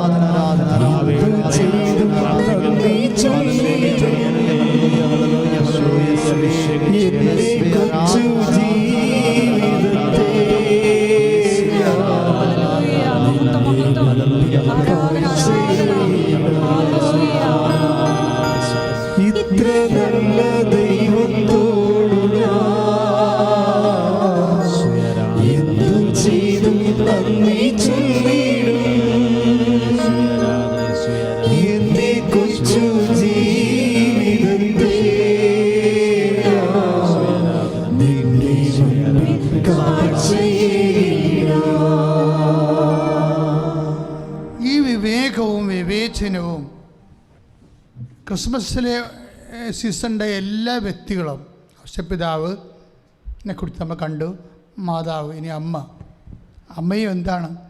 അമ്മയൊക്കെ കുറിച്ച ഫീഡിങ്സ് എന്തായിരുന്നു? ലൂക്കാസ് വിശേഷം 1:32 33 വചനങ്ങളുണ്ട്. എന്താണ് അമ്മയെക്കുറിച്ച്? അമ്മയ്ക്ക് നൽകിയിരുന്ന മംഗളവാർത്ത സമയത്ത് നൽകിയിരുന്ന ഒരാശയം എന്താണ്? അവൻ വലിയവനായിരിക്കുമെന്നാണ്. ചെറിയവനെക്കുറിച്ച് ചിന്തിക്കേണ്ട കാര്യം പോലും അമ്മയ്ക്കില്ല. അവൻ വലിയവനായിരിക്കും. പിന്നെ എന്താണ്? അത്യുന്നതന്റെ പുത്രൻ എന്ന് വിളിക്കപ്പെടും. അത്യുന്നതന്റെ പുത്രൻ എന്ന് വിളിക്കപ്പെടും. അവന്റെ പിതാവായ ദാവീദിന്റെ സിംഹാസനം ദൈവമായ കർത്താവ് അവന് കൊടുക്കും. ദൈവമായ കർത്താവ് അവന് കൊടുക്കും. യാക്കോബിന്റെ ഭവനത്തിന്മേൽ അവൻ എന്നേക്കും ഭരണം നടത്തും. യാക്കോബിന്റെ ഭവനത്തിന്മേൽ അവൻ എന്നേക്കും ഭരണം നടത്തും. അവന്റെ രാജ്യത്തിന് അവസാനമുണ്ടാവുകയില്ല. അവൻ്റെ രാജ്യത്തിന് അവസാനമുണ്ടാവുകയില്ല. അപ്പം എത്രയോ വാഗ്ദാനങ്ങൾ കൊടുത്തിരിക്കുന്നത്. ഒന്നെന്താണ്? യാക്കോബിൻ്റെ ഗോത്രത്തിൽ അവൻ എന്നേക്കും ഭരണം നടത്തും. യാക്കോബിൻ്റെ ഭവനത്തിൽ അവൻ എന്നേക്കും ഭരണം നടത്തും. പിന്നെന്താണ്? ദാവീദിൻ്റെ സിംഹാസനം അവന് നൽകപ്പെടും. അവൻ്റെ രാജ്യത്തിന് അവസാനം ഉണ്ടായില്ല. ഈ 3 കാര്യങ്ങൾ വിശ്വസിച്ചതിനാണ് പരിശുദ്ധാത്മാവ് അമ്മയെ സല്യൂട്ട് ചെയ്തത്. ഈ 3 കാര്യങ്ങൾ അമ്മ വിശ്വസിച്ചുകൊണ്ട് വചനം ഉദരത്തിൽ സ്വീകരിക്കാൻ തയ്യാറായതിനാണ് എലിസബത്തിലൂടെ പരിശുദ്ധാത്മാവ് അമ്മയെ സല്യൂട്ട് ചെയ്തത്. എന്തൊക്കെയാണ്? അവൻ്റെ ഭവനത്തിൽ, യാക്കോബിൻ്റെ ഭവനത്തിൽ അവൻ എന്നേക്കും ഭരണം നടത്തും. രണ്ടാമത്തെ എന്താണ്? ദാവീദിന്റെ സിംഹാസനം ദൈവമായ കർത്താവ് അവന് കൊടുക്കും. പിന്നെ എന്താണ്? അവൻ്റെ രാജ്യത്തിന് അവസാനമുണ്ടാകുകയില്ല. ഈ 3 കാര്യങ്ങൾ അമ്മ വിശ്വസിച്ചതിനാണ് പരിശുദ്ധാത്മാവ് സല്യൂട്ട് ചെയ്തത്. ആരെ? എലിസബത്തിലൂടെ. അതുകൊണ്ട് എലിസബത്ത് എന്താ പറഞ്ഞത്? ആത്മാവിൽ നിറഞ്ഞു പറഞ്ഞു. എന്താ പറഞ്ഞത്? 1:45 കർത്താവ് നിന്നോട് അരുളി ചെയ്ത കാര്യങ്ങൾ പറഞ്ഞേ. കർത്താവ് നിന്നോട് അരുളി ചെയ്ത കാര്യങ്ങൾ നിറവേറുമെന്ന് വിശ്വസിച്ച നീ ബ്ലെസ്ഡ്, ഭാഗ്യവതി. ശ്രുതികട ഹല്ലേലൂയ.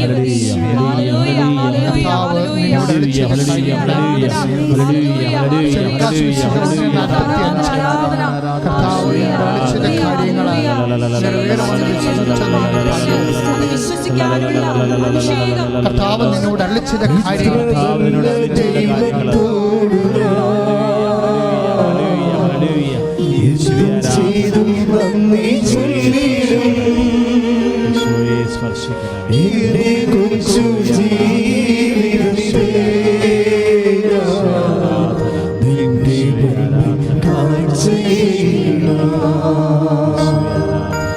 ഇത്ര ഇത്ര നല്ല ദൈവത്തോടു എന്തു ചെയ്തും നന്ദി ചൊല്ലിടും. എന്റെ കൊച്ചു ജീവിതത്തെ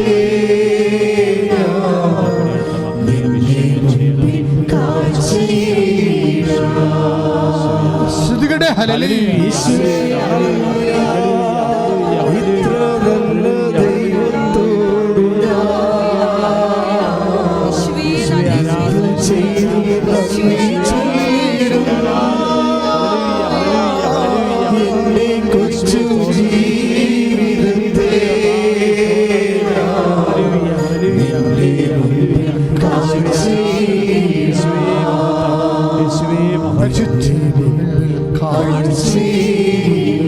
പരിശുദ്ധ പരമദിവ്യകാരുണ്യത്തിന്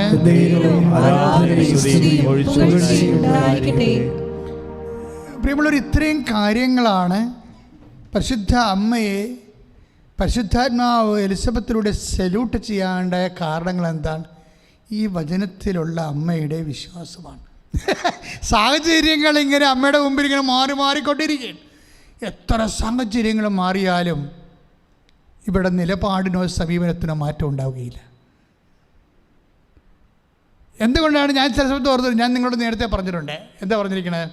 എന്തുകൊണ്ട് അമ്മ ഉറങ്ങി? എന്തുകൊണ്ടാണ് അമ്മ ഉറങ്ങി? അതുപോലെ തന്നെ പത്രോസും യോഹന്നാനും മേരി മഗ്ദലിനും കുസായുടെ ഭാര്യയായ മറിയവും എല്ലാ സ്ത്രീകളും അപ്പോസ്തലന്മാരും ഇടിച്ചു തല്ലി വെളുപ്പാങ്കാലത്ത് കല്ലറയിൽ പോകുമ്പോഴും മറിയം അവിടെ ഇല്ല. മറിയം സ്വസ്ഥമായിട്ടിരുന്ന് പ്രാർത്ഥിക്കുകയും. എന്താ കാര്യം പ്രാർത്ഥിക്കാൻ കാരണം? മറിയം അവരുടെ കൂട്ടത്തിൽ ഉണ്ടാകേണ്ട ആദ്യത്തെ ആളല്ലേ. ഏത് സാഹചര്യങ്ങൾ മാറിയാലും മാറാത്ത സാഹചര്യവുമായി മറിയം നമ്മുടെ മുമ്പിൽ നിൽക്കും. ശ്രുതികട്ടെ ഹല്ലേലൂയ.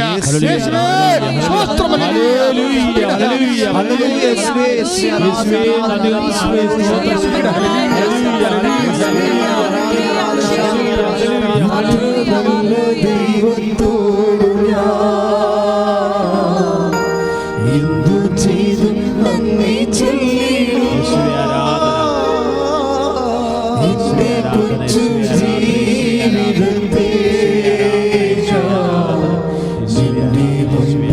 കൊച്ചു ജീവിതത്തെ ഇത്ര നല്ല ദൈവത്തോടു എന്തു ചെയ്തും നന്ദി ചൊല്ലിടും. എന്റെ കൊച്ചു ജീവിതത്തെ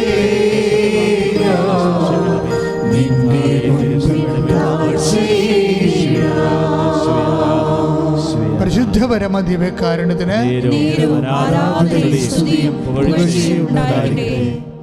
കാലാവസ്ഥ ഭേദമില്ലാത്ത മറിയത്തിൻ്റെ മനസ്സാണ് നമ്മുടെ മാതൃക.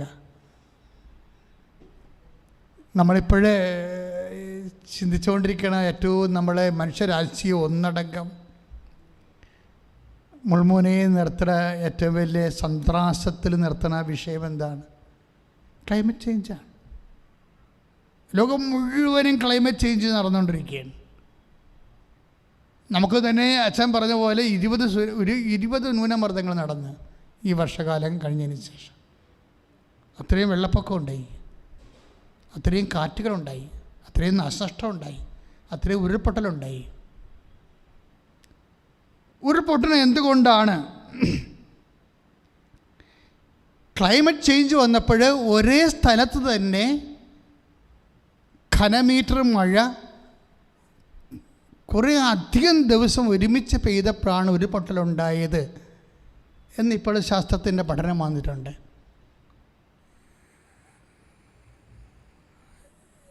എത്രയോ കർഷകരെയാണ് നമ്മൾ ക്രൂശിച്ചത്. ഗാർഗിൾ റിപ്പോർട്ട് നടപ്പിലാക്കിയില്ല എന്നും പറഞ്ഞുകൊണ്ട്. നടപ്പിലാക്കാതെ ആരും ഇരുന്നില്ല. കർഷകരെ സംരക്ഷിച്ചുകൊണ്ടുള്ള അവിടെ ജീവിക്കുന്ന 50 ലക്ഷത്തോളം മനുഷ്യരുടെ ജീവിതത്തെ നിലനിർത്തിക്കൊണ്ട് എന്തും ചെയ്യാമെന്ന് പറഞ്ഞു. കാലാവസ്ഥ വ്യതിയാനങ്ങൾ വന്നു. അത് ചില ആൾക്കാർ അവരുടെ താല്പര്യങ്ങൾക്ക് വേണ്ടിയെടുത്ത് പ്രയോഗിക്കുകയും അതിൻ്റെ പേരിൽ സഭയെ കരുതേക്കുകയും അതിൻ്റെ പേരിൽ പലതരത്തിലുള്ള മെച്ചങ്ങൾ ഉണ്ടാക്കുകയും ചെയ്തിട്ടുണ്ട്. ഞാൻ ആ വിഷയത്തിലേക്ക് വരുന്നില്ല. പക്ഷേ കാലാവസ്ഥ വ്യതിയാനം എന്നുള്ളത് ഒരു ആഗോള പ്രശ്നമായി മാറി. നമ്മുടെ ജീവിതത്തിനെക്കുറിച്ചുള്ള കാലാവസ്ഥ വ്യതിയാനത്തെക്കുറിച്ചാണ് ഞാനിപ്പോൾ സംസാരിക്കുന്നത്. മറിയത്തിൻ്റെ ജീവിതത്തിൻ്റെ കാലാവസ്ഥ, ക്ലൈമറ്റ് ചേഞ്ച്, കാലാവസ്ഥ വ്യതിയാനങ്ങൾ. ഏത് കാലാവസ്ഥ വ്യതിയാനം ഉണ്ടായാലും അമ്മയ്ക്കൊരു മാറ്റമില്ല. അമ്മ എന്താ ഇതൊക്കെ ചെയ്യണത്? കാലാവസ്ഥ വ്യതിയാനങ്ങൾ വരും, ജീവിതത്തിൽ കാലാവസ്ഥ വ്യതിയാനങ്ങൾ വരുമ്പോൾ അമ്മ വചനത്തിൽ വിശ്വസിക്കും. എന്തുകൊണ്ടാണ് ഇടിച്ചതല്ലേ മരി മാഗ്ദലിൻ്റെ കൂടെ പത്രോസിൻ്റെ കൂടെ ഓടി കല്ലറ പോകാഞ്ഞതെന്നാണ്? അവിടെ ആളില്ലെന്ന് അമ്മയ്ക്കറിയാം. എങ്ങനെ അറിയാം അമ്മയ്ക്ക്? അപ്പോൾ ഒരു പ്രത്യക്ഷപ്പെട്ട് പറഞ്ഞോണം, അല്ല, അവൻ്റെ രാജ്യത്തിന് അവസാനം ഉണ്ടാവുകയില്ല. അത് അമ്മയോട് പറഞ്ഞതാണ്. എത്രയോ വർഷം മുമ്പ് പറഞ്ഞതാണ്. 30-32 കൊല്ലം മുമ്പ് പറഞ്ഞതാണ് ദൈവവചനം. 3 ദിവസം മുമ്പ് പറഞ്ഞാലും 32 വർഷം മുമ്പ് പറഞ്ഞാലും അമ്മയ്ക്കൊരുപോലെയാണ്. അതാണ് അമ്മ. ശ്രുതിക്കട്ടെ, ഹല്ലേലൂയ.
നമുക്ക് പ്രതീക്ഷിക്കുന്നത് ചിലപ്പോൾ നമ്മളോട് പറഞ്ഞ കാര്യങ്ങൾ നമ്മൾ നല്ല കാര്യങ്ങൾ എങ്ങനെ പ്രതീക്ഷിച്ചുകൊണ്ടിരിക്കും, പക്ഷേ മോശം കാര്യങ്ങൾ സംഭവിക്കും.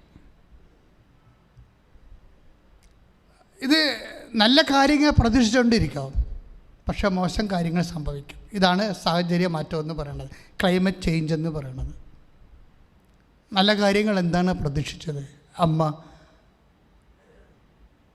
നമ്മൾ നേരത്തെ കണ്ടതാണ്. അതായത് രാജകീയ ജന്മമാണ് ഈശോയുടെ എന്ന് അമ്മയോട് പറഞ്ഞതാണ്. പിതാവായ ദാവീദിൻ്റെ സിംഹാസനം അവിടത്തേക്ക് നൽകുമെന്ന്, അല്ലേ? അത് അമ്മ വിശ്വസിച്ചതാണ്. പക്ഷേ രാജകീയ ജന്മത്തിന് ഒരാടിൻ്റെ ജന്മമാണ്. ആടും പശുവൊക്കെ പ്രസവിക്കുന്നത് പോലെയാണ്, പ്രസവിക്കാനാണ് അമ്മയോട് അവസാനം ആവശ്യപ്പെട്ട സമയത്ത്. അപ്പോൾ നോക്കിയേ, അനുഭവങ്ങൾ എന്താണ്, വചനം എന്താണ്? This is contradiction. ഒരു വിശ്വാസി ജീവിച്ചു പോകുമ്പോൾ നമ്മുടെ ജീവിതം തന്നെ ഒരു വൈരുദ്ധ്യാത്മകമായ ഒരു ആധ്യാത്മിക അനുഭവത്തിലൂടെയാണ് പോകുന്നത്. അതായത് നമ്മൾ വിശ്വസിക്കുന്നതിന് ഘടകവിരുദ്ധമായിട്ട്, നമ്മളോട് പറഞ്ഞതിന് വചനത്തിന് വിരുദ്ധമായി ചിലപ്പോൾ നമുക്ക് അനുഭവങ്ങളുണ്ടാവും. വചനവിരുദ്ധമായി നമ്മളിൽ നിന്ന് അനുഭവം ഉണ്ടാകും. അപ്പോൾ എന്തുകൊണ്ടാണ് നമ്മൾ ദൈവത്തോട് ബാർഗെയിൻ ചെയ്യാൻ പോകും? ഞാൻ വചനം വിശ്വസിച്ചല്ലേ ജീവിച്ചത്, ഞാൻ ബുധനാഴ്ച ഉപവസിച്ചല്ലേ ജീവിച്ചത്, ഞാൻ കുടുംബപ്രാർത്ഥന ചൊല്ലിയല്ലേ ജീവിച്ചത്, ഞാൻ വിശുദ്ധമായിട്ടല്ലേ ജീവിച്ചത്, എന്നിട്ട് എനിക്ക് എന്തുകൊണ്ടാണ്? അങ്ങനെയല്ല. രണ്ടാമത്തെ ചോദ്യം കൂടിയുണ്ട്. ഇതൊന്നുമില്ലാതെ ജീവിക്കുന്നവർക്ക് അവർക്ക് ഇതിനേക്കാൾ മെച്ചമായിട്ടുള്ള സിറ്റുവേഷൻസ് ഉണ്ടല്ലോ, അതെന്തുകൊണ്ടാണ്? അപ്പോൾ ഇങ്ങനെ നമ്മൾ ദൈവത്തോട് തർക്കിക്കാം. രക്ഷകരെ സ്വീകരിക്കുക എന്ന് വെച്ചാൽ എന്താണർത്ഥം? ഇപ്പോൾ 53:12 ഐസയ,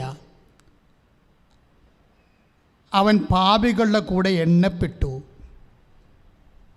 ക്രിസ്തു എവിടെയല്ല അവൻ എണ്ണപ്പെടുന്നത്? ഐസയ 53:12 എന്താണ്? അവൻ പാപികളുടെ കൂടെ എണ്ണപ്പെട്ടു. നിസ്സാര വചനമല്ലത്. ഒരു പാപിക്ക് ഈ ജീവിതത്തിൽ എന്തെല്ലാം അരിഷ്ടതകളും കഷ്ടതകളും വേദപുസ്തകം പറഞ്ഞിട്ടുണ്ട്. അതെല്ലാം സ്വീകരിക്കാൻ ഈശോ ബാധ്യസ്ഥനാണ്. കാര്യം എന്താ? പാപികളെ രക്ഷിക്കാൻ വേണ്ടി അവൻ പാപികളുടെ കൂടെ എണ്ണപ്പെട്ടു. പാപത്തിൻ്റെ വേതനം മരണമാണ്. എന്തുകൊണ്ട് ഈശോ മരണം കൈവരിച്ചു? അവൻ പാപികളുടെ കൂടെ എണ്ണപ്പെട്ടതുകൊണ്ട്. യെശയ്യാ 53:12 എന്തെന്നാൽ അവൻ തൻ്റെ ജീവനെ മരണത്തിന് ഏൽപ്പിച്ചു കൊടുക്കുകയും പാപികളോട് കൂടെ എണ്ണപ്പെടുകയും ചെയ്തു. പാപികളുടെ കൂടെ എണ്ണപ്പെടുകയും ചെയ്തു. Praise the Lord. അപ്പം നിസ്സാര കാര്യമല്ലത്. പാപികളുടെ കൂടെ എണ്ണപ്പെടുക എന്ന് വെച്ച് കഴിഞ്ഞാൽ ഒരു പാപിക്ക് ഈ ജീവിതത്തിലെ സ്വാഭാവികമായി ഉണ്ടാകുന്ന ദുഃഖാരിഷ്ടതകളും നമുക്കറിയാമല്ലോ. എല്ലാ പാപങ്ങളുടെയും അവസ്ഥ എന്താണ്? ഇന്ന് സുഖിപ്പിക്കുന്ന എല്ലാ പാപങ്ങളും നാളെ നമ്മളെ ദുഃഖിപ്പിക്കും. പ്രത്യേകിച്ച് മെച്ചമൊന്നും അലിയുന്നില്ല. എന്ത് മെച്ചമുണ്ടത്? ബുദ്ധിയും ബോധമുള്ളൂ എന്ന് ചിന്തിച്ച് നോക്കിയേ. എന്തിൽ നിന്ന് എന്ത് മെച്ചമുണ്ടായി? എന്തിൽ നിന്ന് എന്ത് മെച്ചമുണ്ടായി? ഒരു മെച്ചം ഉണ്ടായില്ല. 85 കോടിക്ക് ക്രിസ്മസിന് കുടിച്ചു എന്ന് പറഞ്ഞു. കുടിക്കട്ടെ. അതായത് ഇത് കഴിയുമ്പോൾ, കുറച്ച് കഴിയുമ്പോൾ ഇതിൻ്റെ ജന്യമായ കുറേ രോഗങ്ങൾ കുടിക്കണ ചിലപ്പോൾ 5 മിനിറ്റ് കൊണ്ട് ആ ഒരു കിക്ക് പോയെന്ന് വരും, 1 മണിക്കൂർ കൊണ്ട്. പക്ഷേ രോഗങ്ങൾ വന്നാൽ ഒരു കൊല്ലം കൊണ്ടും മാറത്തില്ല. അപ്പോൾ പിന്നെ എന്താ ലാഭം? ഇതിൻ്റെ അകത്ത് ഒന്നും ലാഭമില്ല. ഇതിലൊന്നും ലാഭമില്ല. ഇതിനകത്ത് ഇൻവെസ്റ്റ് ചെയ്യരുതെന്നാണ് വചനം പറയണത്. അല്ലാതെ നമ്മളെന്തിൽ നിന്നും വിലക്കുകയില്ലേ. ഇതിൽ ഇൻവെസ്റ്റ് ചെയ്താൽ നാളെ നിനക്ക് പണി കിട്ടും, അതുകൊണ്ട് വേണ്ട പരിപാടിക്ക് പോകരുത് എന്ന് നമുക്കൊരു താക്കീത് നൽകണത് ദൈവസ്നേഹം തന്നെയാണ്. അച്ഛൻ പറഞ്ഞു വരണത്, ദൈവവചനം ചില സമയത്ത് നമ്മുടെ ജീവിതത്തിൽ വിരുദ്ധമായിട്ട്, ദൈവവചനത്തെ വിരുദ്ധമായിട്ട് ജീവിതത്തിൽ സംഭവിക്കും. അപ്പോൾ ചില ആൾക്കാർ ചിന്തിക്കും, ഞാൻ ഇത്രയും പ്രാർത്ഥിച്ചല്ലോ, എന്നിട്ട് എന്തുകൊണ്ടാണ് എനിക്കിങ്ങനെ സംഭവിച്ചതെന്ന് നമ്മൾ ദൈവത്തോട് തർക്കിക്കും. പക്ഷേ ഈശോ പാപികളോട് എണ്ണപ്പെട്ടപ്പോഴേ ഒരു കാര്യം കൂടി അവിടെ ഉണ്ട്. എന്താണ്? അവൻ തർക്കിക്കുകയോ ബഹളം വെക്കുകയോ ഇല്ല. Praise the Lord. ഇപ്പം നമ്മൾ ഐസയ്യാ 53:7 വായിക്കുന്നത്, അവൻ മർദ്ദിക്കപ്പെടുകയും പീഡിപ്പിക്കപ്പെടുകയും ചെയ്തു. അവൻ മർദ്ദിക്കപ്പെടുകയും പീഡിപ്പിക്കപ്പെടുകയും ചെയ്തു, എങ്കിലും അവൻ ഉരിയാടിയില്ല. Praise the Lord. ചില കാര്യങ്ങൾക്ക് മറുപടി ഉരിയാടാതിരിക്കുന്നതാണ്.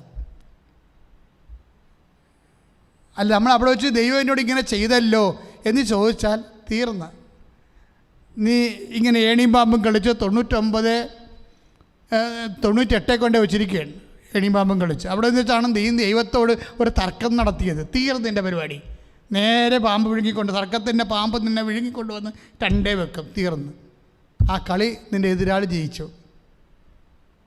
എതിരാളി എപ്പോഴും നിങ്ങൾക്ക് പ്രതീക്ഷിക്കുക. എതിരാളിയെ, യാക്കോബിന് ഇരുട്ടത്ത് പ്രത്യക്ഷപ്പെട്ട എതിരാളിയെ യാക്കോബ് കണ്ടിട്ടില്ല. അട്ടിക്കിട്ടിക്കഴിഞ്ഞപ്പോഴാണ് അവൻ കയറി വട്ടം പിടിച്ചിട്ട് പറഞ്ഞു, I know who you are, എന്നെ ബ്ലസ് ചെയ്യാതെ പോകരുതെന്ന് പറയും. അവസാനമേ ദൈവമാണെന്ന് മനസ്സിലാകത്തുള്ളൂ.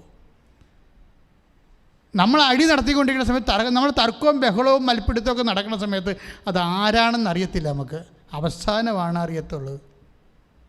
ഇതാദ്യമേ അറിയണം. അതിനാണ് പരിശുദ്ധാത്മാവിനെ വേണമെന്ന് പറയുന്നത്. മറിയം ആദ്യമേ അറിഞ്ഞ ആളാണ്. തന്നോട് മൽപ്പിടുത്തം നടത്തുന്ന ആൾ ആരാണെന്ന് അമ്മ ആദ്യമേ അറിഞ്ഞിട്ട് അമ്മ ഒരു കാര്യം ചെയ്തു. എന്താണ്? തർക്കിക്കാൻ പോയില്ല, ബഹളം ഉണ്ടാക്കാൻ പോയില്ല. യാക്കോബിൻ്റെ ഗോത്രത്തിൽ അവൻ അവൻ വലിയവനായിരിക്കും എന്നൊക്കെ പറഞ്ഞത്, ദാവീദിന് സിംഹാസനം അവൻ നൽകപ്പെടുമെന്ന് പറഞ്ഞതും, പക്ഷെ അനുഭവത്തിൽ വന്നിരിക്കുന്നത് എന്നിവിടെയാണ്, കാലിത്തൊഴുത്തിലാണ്. പെറ്റതറിയാൻ വന്നത് ആരാണ്? ഇടയന്മാരാണ്. ഇപ്പം വചനം 1, അല്ലെങ്കിൽ വചനത്തിലൂടെ നൽകുന്ന ഹോപ്പ്, അതായത് വചനത്തിലൂടെ നമുക്ക് നൽകുന്ന പ്രത്യാശ 1. പക്ഷേ ഇതൊന്നും ജീവിതത്തിൽ സംഭവിക്കണില്ല. ജീവിതത്തിൽ ഘടകവിരുദ്ധമായിട്ട് പ്രകൃതം പിടിച്ച് മനുഷ്യർ ഇട്ടത്ത് വന്ന് മനുഷ്യനെ പേടിപ്പിക്കുമെന്ന്. ഇത്രയേ ഉള്ളൂ. ഞാൻ തന്നെ ഓർക്കിയിരുന്നേ, മിക്കവാറും ഔസേപ്പിതാവ് ഉണ്ണി എല്ലാ അമ്മയുണ്ട്. ഈ ഇരുട്ടത്ത് കൂടി ഈ പ്രാകൃതം പിടിച്ച മനുഷ്യർ ഇവർ സത്യമായിട്ട് പേടിച്ച് കാണാം. നമുക്ക് പേടിപ്പിക്കലാണ് വരണത്. നമ്മുടെ ജീവിതാനുഭവത്തിൽ അവൻ മഹാനായിരിക്കും എന്നൊക്കെ പറഞ്ഞെങ്കിലും അനുഭവത്തിൽ നമുക്ക് പ്രാകൃത മനുഷ്യരുടെ പേടിപ്പിക്കലാണ് കാണുന്നത്. പക്ഷേ ആട്ടിടയന്മാർ പോയി കഴിഞ്ഞപ്പോഴേ അമ്മ ആ വിഷയത്തിൽ തർക്കിക്കാൻ പോയില്ല. അവൻ തർക്കിച്ചില്ല. അമ്മ ആ വിഷയത്തിൽ ബഹളം ഉണ്ടാക്കാൻ പോയില്ല. അപ്പ എന്നോട് ഇങ്ങനെയല്ലല്ലോ പറഞ്ഞത്, എന്നോട് പറഞ്ഞത് ദാവീദിൻ്റെ സിംഹാസനം കൊടുക്കുമെന്ന് പറഞ്ഞ് രാജശിശുവാണെന്നല്ലേ പറഞ്ഞത്. എന്നിട്ട് ഈ പ്രാകൃത മനുഷ്യരെ രാത്രി വന്ന് എന്നെ പേടിപ്പിക്കണമല്ലോ ചെയ്തതെന്ന് ചോദിക്കും. അമ്മ തർക്കിക്കാൻ പോയില്ല. അമ്മ എന്ത് ചെയ്തു? ഹൃദയത്തിൽ സംഗ്രഹിച്ചു. അവൻ പാപികളുടെ കൂടെ എണ്ണപ്പെട്ടു എന്ന് പറയുമ്പോൾ യേശുവിൻ്റെ കൂടെ ആദ്യം എണ്ണപ്പെട്ടത് പരിശുദ്ധ അമ്മയാണ്. എങ്ങനെയാണ്? തർക്കിക്കാതെ, ബഹളമുണ്ടാക്കാതെ, ജീവിതവിരുദ്ധമായ പ്രത്യാശയ്ക്കും അതുപോലെ തന്നെ വാഗ്ദാനങ്ങൾക്കും വിരുദ്ധമായിട്ടുള്ള ജീവിതാനുഭവങ്ങൾ ഉണ്ടാകുമ്പോൾ 2:19 പറഞ്ഞു, അവളെ ഹൃദയത്തിൽ സംഗ്രഹിച്ചു. പ്രാർത്ഥിക്കുക, അമ്മേ പരിശുദ്ധമ്മേ, ജീവിതത്തിൽ ഇതുപോലെ അനുഭവങ്ങളുടെ കാലാവസ്ഥ വ്യതിയാനങ്ങൾ ഉണ്ടാകുമ്പോൾ കർത്താവിനെ പോലെ പാപികളോട് എണ്ണപ്പെട്ട ഈശോയെ പോലെ തർക്കിക്കാതെ ബഹളം വെക്കാതിരുന്ന ഈശോയെ പോലെ ഹൃദയത്തിലെ സംഗ്രഹിക്കാനുള്ള പരിശുദ്ധാത്മാവിന്റെ കൃപയാൽ എന്നെ അഭിഷേകം ചെയ്യണമേ. ശ്രദ്ധിക്കട്ടെ.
പ്രിയമുള്ളവരെ, അമ്മയുടെ ഏറ്റവും വലിയ അനുഗ്രഹം എന്ന് പറയുന്നത് അമ്മ ദൈവത്തെ ഒരിക്കലും അളക്കത്തില്ല. എന്താ അങ്ങനെ പറയണമെന്ന് വെച്ച് കഴിഞ്ഞാൽ, ഇപ്പം എല്ലാ കാര്യങ്ങൾക്കും സുവിശേഷത്തിൽ പരിഹാരം കാണാൻ നമുക്ക്. ഇപ്പം അവർക്ക് വീഞ്ഞില്ല എന്ന് പറയുന്ന ഇല്ലായ്മയ്ക്ക് ഉടനെ പരിഹാരം ഉണ്ടായി അല്ലേ? അവർക്ക് വീഞ്ഞില്ല എന്ന് പറഞ്ഞ വിഷയത്തിന് ഉടനെ പരിഹാരം ഉണ്ടായി. അമ്മ അവിടെ ഉണ്ടായത് കാരണം ഇപ്പോൾ യോഹന്നാൻ 2:3 അവർക്ക് വീഞ്ഞില്ല എന്ന് പറയുമ്പോൾ, യോഹന്നാൻ 2:3 അവർക്ക് വീഞ്ഞ് ഇല്ല എന്ന് പറയുമ്പോൾ അതിന് പരിഹാരം ഉണ്ടായി. അപ്പോൾ ആ വിഷയത്തിൽ പരിഹാരം ഉണ്ടായി. ഇപ്പം അപ്പോസ്തലന്മാർ തന്നെ ഈശോയുടെ തിരുസന്നിധിയിൽ മക്കളെ മീൻ വല്ലതും ഉണ്ടോ എന്ന് ചോദിക്കുമ്പോൾ, രാത്രി മുഴുവനും ഞങ്ങൾ പണിപ്പെട്ടിട്ട് ഞങ്ങൾക്കൊന്നും ലഭിച്ചില്ല എന്ന് പറയുമ്പോൾ ആ ഇല്ലായ്മയ്ക്കും പരിഹാരം ഉണ്ടായി. വിശുദ്ധ ലൂക്കാസ് സുവിശേഷം 5:5. അപ്പം വിശുദ്ധ യോഹന്നാൻ്റെ സുവിശേഷം 2:3 വീഞ്ഞില്ല എന്ന് പറയുമ്പോൾ അതിന് ഉടനടി പരിഹാരം ഉണ്ടായി അല്ലേ? അതുപോലെ തന്നെ രാത്രി മുഴുവനും പണിപ്പെട്ടിട്ട് ഞങ്ങൾക്കൊന്നും ലഭിച്ചില്ല എന്ന് പറയുന്ന ലൂക്ക 5:5 കടലിൽ മീനില്ല എന്ന് പറയുമ്പോഴും അതിനും ഉടനെ പരിഹാരം ഉണ്ടായി. വള്ളത്തിൻ്റെ വലതുവശത്ത് നോക്കി വലയിറക്കാൻ പറഞ്ഞ് അതിന് പരിഹാരം ഉണ്ടായി. പക്ഷേ ഒരു വിഷയത്തിന് പരിഹാരം ഉണ്ടായില്ല. അത് ഏത് വിഷയമാണ്? സത്രത്തിൽ അവർക്ക് സ്ഥലം ലഭിച്ചില്ല, അതിന് പരിഹാരമില്ല. ഇപ്പോൾ നമ്മൾ ലൂക്ക 2:7 എന്താ എഴുതിയിരിക്കണത്? സത്രത്തിൽ അവർക്ക് സ്ഥലം ലഭിച്ചില്ല. അവർക്ക് വീഞ്ഞില്ല എന്ന് പറയുമ്പോൾ അതിന് പരിഹാരം ഉണ്ടായി. അവർക്ക് മത്സ്യമില്ല എന്ന് പറയുമ്പോൾ അതിന് പരിഹാരം ഉണ്ടായി. പക്ഷേ സത്രത്തിൽ സ്ഥലം ലഭിച്ചില്ല എന്ന് പറയില്ലായ്മയ്ക്ക് പരിഹാരമില്ല. അതനുഭവിച്ചേ പറ്റത്തുള്ളൂ. അത് ദൈവത്തിൻ്റെ തിരുമനസ്സാണ്. സത്രത്തിൽ സ്ഥലം ലഭിച്ചില്ല. അപ്പോഴേ ദൈവവേദന നിൻ്റെ ജീവിതത്തിൻ്റെ ചില കാര്യങ്ങൾക്ക് ഉടനടി പരിഹാരം ഉണ്ടാവും. ചില കാര്യങ്ങൾക്ക് കാലാന്തരത്തിൽ നീ അത് തിരിച്ചറിയും, അതെന്തിനു വേണ്ടിയായിരുന്നു എന്നുള്ളത്. അത് ദൈവഹിതത്തിൻ്റെ, ദൈവപരിപാലനയുടെ നിൻ്റെ കൃപ ആർജനത്തിൻ്റെ ഭാഗമായി ദൈവത്തിന് ഒഴിവാക്കാൻ പറ്റാത്ത ചില വിഷയങ്ങൾ ജീവിതത്തിലുണ്ടാകും. ചില കാര്യങ്ങൾ ഒഴിവാക്കാൻ പറ്റാത്തത് വിഷയങ്ങളുണ്ടാവും. ചില കാര്യങ്ങൾക്ക് പ്രാർത്ഥനയ്ക്ക് ഉത്തരം കിട്ടാത്ത വിഷയങ്ങളുണ്ടാവും. ഞാൻ പണ്ട് നിങ്ങളോട് പറയുമായിരുന്നു, ഒരു മനുഷ്യനും ദൈവവും തമ്മിലുള്ള ബന്ധമെന്താണ്? അവൻ പ്രാർത്ഥിച്ചിട്ട് കിട്ടാത്ത വിഷയങ്ങളിൽ കൈവരിക്കുന്ന നിലപാടുകളെ അടിസ്ഥാനപ്പെടുത്തിയാണ്. ഇപ്പം എല്ലാ വിഷയവും പ്രാർത്ഥിച്ച് കിട്ടണമെന്ന് നിർബന്ധമില്ലല്ലോ. വീഞ്ഞില്ലെങ്കിൽ വീഞ്ഞ് വെള്ളത്തെ വരെ ദൈവം വീഞ്ഞാക്കിയെടുക്കും. മത്സ്യങ്ങളില്ലെങ്കിൽ ആ വെള്ളത്തിൽ നിന്ന് ദൈവം മത്സ്യങ്ങൾ ഉണ്ടാക്കിയെടുക്കും. രണ്ടും വെള്ളമാണ്. പക്ഷേ സത്യത്തിൽ സ്ഥലം ലഭിച്ചില്ല, അതിന് പരിഹാരമില്ല. പരിഹാരം ഇല്ല എന്ന് ചോദിച്ചു കഴിഞ്ഞാൽ നമ്മൾ ദൈവികമായ മനസ്സോടുകൂടി വിഷയങ്ങളെ കാണണം. ഇപ്പം യേശു രാജാവായിരിക്കുമെന്ന് പറഞ്ഞു, പക്ഷേ ഇടയന്മാരാണ് കാണാൻ വന്നത്. അപ്പം വചനവും ജീവിതവും തമ്മിൽ പൊരുത്തപ്പെടുന്നില്ല. ഈ പൊരുത്തപ്പെടൽ ഇല്ലായ്മയാണ് മറിയം ഹൃദയത്തെ സംഗ്രഹിച്ചിട്ട് അതേക്കുറിച്ച് ചിന്തിക്കുന്നത്. പക്ഷേ ദൈവത്തിൻ്റെ വാക്ക് മറിയം അപ്പോഴും വിശ്വസിക്കും. ഇടയന്മാരാണ് വന്നതെങ്കിലും ദൈവത്തിൻ്റെ വചനം എപ്പോഴെങ്കിലും നിറവേറുമെന്ന് മറിയം വിശ്വസിക്കും. ഇപ്പം നമ്മൾക്ക് വരുന്ന ഒരു വിഷയം എന്താണെന്ന് വെച്ച് കഴിഞ്ഞാൽ, നമ്മുടെ ചിന്തയ്ക്ക് അനുഭവത്തിന് ഘടകവിരുദ്ധമായി എന്തെങ്കിലും സംഭവിച്ചാൽ സംഭവിച്ചത് ഇങ്ങനെയാണല്ലോ, ഇനിയിപ്പം ഞാൻ എന്തിനാ ചെയ്യാനാണ് എന്ന് വിചാരിച്ചുകൊണ്ട് ദൈവത്തിൻ്റെ വചനത്തിൽ നിന്ന് പതുക്കെ നമ്മൾ സ്കൂട്ടാവും. അതാണ് വിഷയം. അപ്പം ഇപ്പം മറിയം അങ്ങനെ ചെയ്യത്തില്ല. അപ്പം ഇടയന്മാരാണ് വന്നത്, ദാറ്റ്സ് ഓക്കെ. ഇപ്പം ഇടയന്മാർ വന്നു, പക്ഷെ അപ്പോഴും മറിയം എന്ത് ചെയ്യും? എലിസബത്ത് പറഞ്ഞ പോലെയാണ്, കർത്താവ് നിന്നോട് അരുളിച്ചെയ്ത കാര്യങ്ങൾ എന്താണ്? ദാവീദിൻ്റെ സിംഹാസനം തരുമെന്നല്ലേ? അത് സംഭവിക്കും. അതിന്നല്ലെങ്കിൽ നാളെ സംഭവിക്കും. അവൻ രാജശിശു തന്നെയാണ് എന്ന് പറഞ്ഞുകൊണ്ടാണ് 10-13 ദിവസം കഴിയുമ്പോൾ മാഗിസ് വരണത്, അല്ലേ? പൂജരാജക്കന്മാർ വരണത്. അപ്പോൾ അവർ തൊഴുത്തൊന്നുമില്ല, ശത്രുവില്ല. ആ സിറ്റുവേഷനിൽ നിന്ന് മാറി. ഏതായാലും ഭയങ്കര ഗതികെട്ട ഒരു സിറ്റുവേഷനിലായിരുന്നു. അപ്പോൾ രാജാക്കന്മാർ വന്നിട്ട് ഇതുപോലെ പൊന്നും മേറയും കുന്തിരിക്കോ ഉണ്ണിക്ക് കാഴ്ച വെക്കുമ്പോൾ അമ്മയോട് പറഞ്ഞ കാര്യങ്ങൾ അപ്പം നിറവേറും. എലിസബത്ത് പറഞ്ഞില്ലേ, കർത്താവ് നിന്നോട് അരുളി ചെയ്ത കാര്യങ്ങൾ നിറവേറുമെന്ന് വിശ്വസിച്ചു. ഈ നിറവേറുമെന്ന് വിശ്വസിക്കുമ്പോൾ നമുക്കുണ്ടാകുന്നൊരു പ്രശ്നം, നമുക്ക് ആദ്യമേ നമ്മളതങ്ങോട്ട് നിറവേറുമെന്ന് വിശ്വസിക്കും. അതാണ് പ്രശ്നം. നിറവേറുന്ന സമയം ദൈവം പറഞ്ഞിട്ടില്ല. സമയം ദൈവത്തിൻ്റെതാണ്. ഞാൻ ആദ്യമേ പറഞ്ഞു, കാലവും സമയവും ദൈവത്തിൻ്റെതാണ്. അതുകൊണ്ട് നീ വിചാരിക്കേണ്ട ഒരു സമയത്ത് അത് നടന്നില്ല എന്ന് വിചാരിച്ചുകൊണ്ട് അതിന് നടക്കത്തില്ല എന്നോ ദൈവം നിൻ്റെ വചനം ശരിയല്ല എന്നോ അല്ല നീ ധരിക്കേണ്ടത്. അമ്മയെപ്പോലെയാണ് ധരിക്കേണ്ടത്. എന്താണ്? കർത്താവാണ് അരുളി ചെയ്തിട്ടുണ്ടെങ്കിലേ, കർത്താവ് നിന്നെ അരുളി ചെയ്ത വചനങ്ങൾ എപ്പോഴായാലും അത് നിറവേറും. അമ്മ അതിനു വേണ്ടി കാത്തുകൊണ്ടിരിക്കും. പ്രാർത്ഥിക്കുക. അമ്മേ, പരിശുദ്ധ അമ്മേ, ആദ്യ അനുഭവം ഘടകവിരുദ്ധമായാലും അമ്മയെപ്പോലെ കർത്താവിന്റെ വചനത്തിലുള്ള വിശ്വാസം കളയാതെ പ്രാർത്ഥനയോടെ കാത്തിരിക്കുവാൻ, ദൈവത്തിന്റെ വചനത്തിന് സ്വയം സമർപ്പിതയാകാനുള്ള അനുഗ്രഹത്താൽ അഭിഷേകം ചെയ്യണമേ. ജീവിതം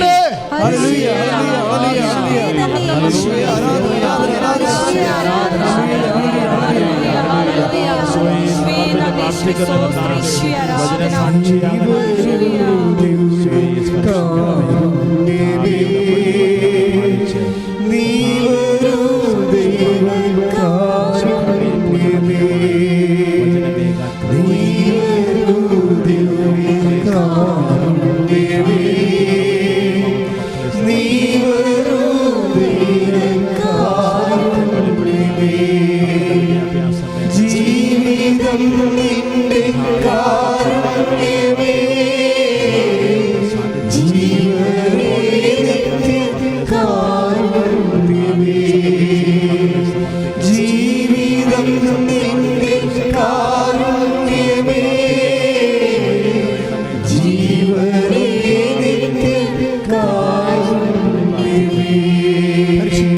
ദിവ്യകാരുണ്യത്തിന് ആരാധനയും സ്തുതിയും പുകഴ്ചയും ഉണ്ടായിരിക്കട്ടെ. കർത്താവിൻ്റെ വചനങ്ങൾ പരിശുദ്ധ അമ്മയുടെ ജീവിതത്തിൽ നിറവേറിയ മനുഷ്യ അവതാരത്തിൻ്റെ ആണിക്കല്ലായ വചനങ്ങളും അതിൻ്റെ ജീവിതാനുഭവങ്ങളും കാലാവസ്ഥ ഭേദങ്ങളും അതിന് നമ്മൾ കൈവരിക്കേണ്ട സമീപനങ്ങളും അപ്പോസ്തല പാരമ്പര്യം അനുസരിച്ചാണ് ഞങ്ങളോട് ഇപ്പോഴും സംസാരിച്ചുകൊണ്ടിരിക്കുന്നത്. ആ ഒരു ബോധത്തിൽ വേണം വചനത്തെ സമീപിക്കാൻ. സ്തുതിക്കട്ടെ, സ്തുതിക്കട്ടെ. ഹല്ലേലൂയ.